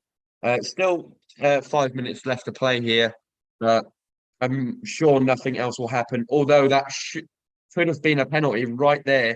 I don't know how the referee has not given that as a penalty. I'm sure in the replay it will show in a second why he's decided not to give that. But that, on first look, that looked like a penalty. But yeah, still 2-0, and it's the 92nd minute.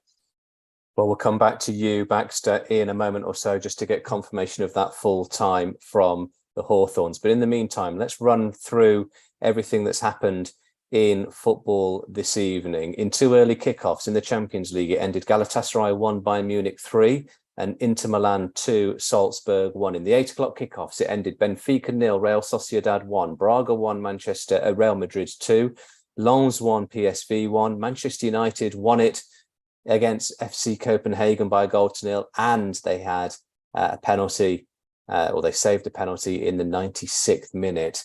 Real drama there at Old Trafford. Sevilla 1, Arsenal 2, and Union Berlin 0, Napoli 1. In the Championship tonight, still waiting on that full time from the Hawthorns, but other full times: Huddersfield 0, Cardiff 4, Millwall 1, Blackburn 2, Norwich 1, Middlesbrough 2, Swansea 0, Watford 1, Leicester 1, Sunderland 0, West Brom deep into added time, beating QPR by 2-0. Other confirmed full times from League One: Barnsley 3, Shrewsbury 0, Blackpool 3, Cheltenham 2, Bristol Rovers 1, Stevenage 1. It ended goalless between Cambridge United and Pompey. Carlisle 2, Burton 1, Derby beat Exeter by 2-0. Lincoln beat Charlton 3-1. Northampton drew 2-2 with Leyton Orient. It ended Port Vale 0, Peterborough 1, Wigan 2, Oxford United 0, Wycombe 2, Bolton 4, Reading 1, Fleetwood 2. In League 2, AFC Wimbledon 2, Accrington 4, Crewe 0, Stockport 2, Doncaster 0, Salford 3. Forest Green lost at home by 2-0 to Barrow. Grimsby lost 3-2 at home to Colchester United. Harrogate 1, Mansfield 4, MK Dons 4, Bristol City 1. It ended Morecambe 1, Tranmere 0, Notts County 3, Newport 0, Swindon 0, Gillingham 1, as we heard from Alex Isaacs, Walsall 1, Crawley 1, and it finished Wrexham 2, Sutton United 1. In the National League this evening, AFC Fylde 3, Oldham 0, Aldershot 4, Maidenhead 2, Altrincham 1, Kidderminster 1, Barnet and Solihull Moors drew 1-1, Bromley beat Dorking 2-1, Chesterfield thumped York City 4-0, Dagenham and Redbridge were turned over 3-1 at home to Boreham Wood, Eastleigh lost at home 1-0 to Woking, FC Halifax beat Hartlepool 2-1, it ended 2-2 between Rochdale and Gateshead, Southend 3, Ebbsfleet 0, and Wealdstone 3, Oxford City 1. In the going down the divisions in the National League South this evening, interesting games as far as local teams were concerned. Bath 3, Taunton 0, Eastbourne Borough 1, Dartford 1, Hampton and Richmond beat Worthing 4-1, Slough lost away at St Albans 3-2, Torquay were beaten on the road 3-2 by Weston-super-Mare, and it ended Yeovil 2, Weymouth 0. In terms of National League South, sorry, that was National League South. What am I talking about? In terms of, where were we? Southern League, South Division, there were a few of our local teams in action tonight. Basingstoke lost at home 3-0 to Hayes and Yedding.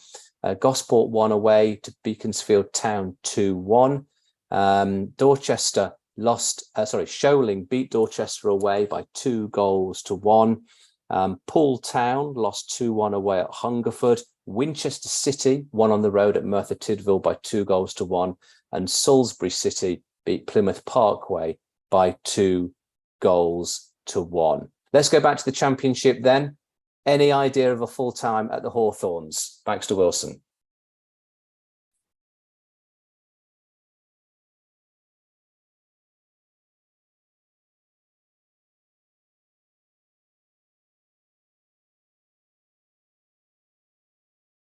Do we have a full-time Baxter? We can't hear you. So sorry, Will. I did not hear you just then. No, this game is unfortunately still going on. I'm guessing most QPR fans will be thinking, why didn't that bus just break down, not just be held up in traffic? But it has finally finished 2-0 West Brom. As I mentioned, QPR did not even have a single shot in the entire game. It's been a really, really poor display by QPR. And West Brom will be, even without their top goal scorer at the moment, John Swift, they'll be thinking, yeah, we played well today. And they did play very well. The goals from Thomas Asante and Diagne will make them, concludes a 2-0 victory. So West Brom 2, QPR 0. Thanks very much there to Baxter. So we've got closure. We've got full times. 9 minutes past 10, slightly later than anticipated, we draw a conclusion to tonight's proceedings. So from our reporters up and down the country, around Europe, Oliver Barnard, Byron Goodchild, Jake Clements, Dan Baverstock, Michael Ryder, Baxter Wilson, Jack Bunclark, Alex Isaacs, Callum Bates, Luke Newman, Charlie Clayton, Dan Williamson, Jacob Kuchkowski, Samuel Barnett, and myself, Will Cope.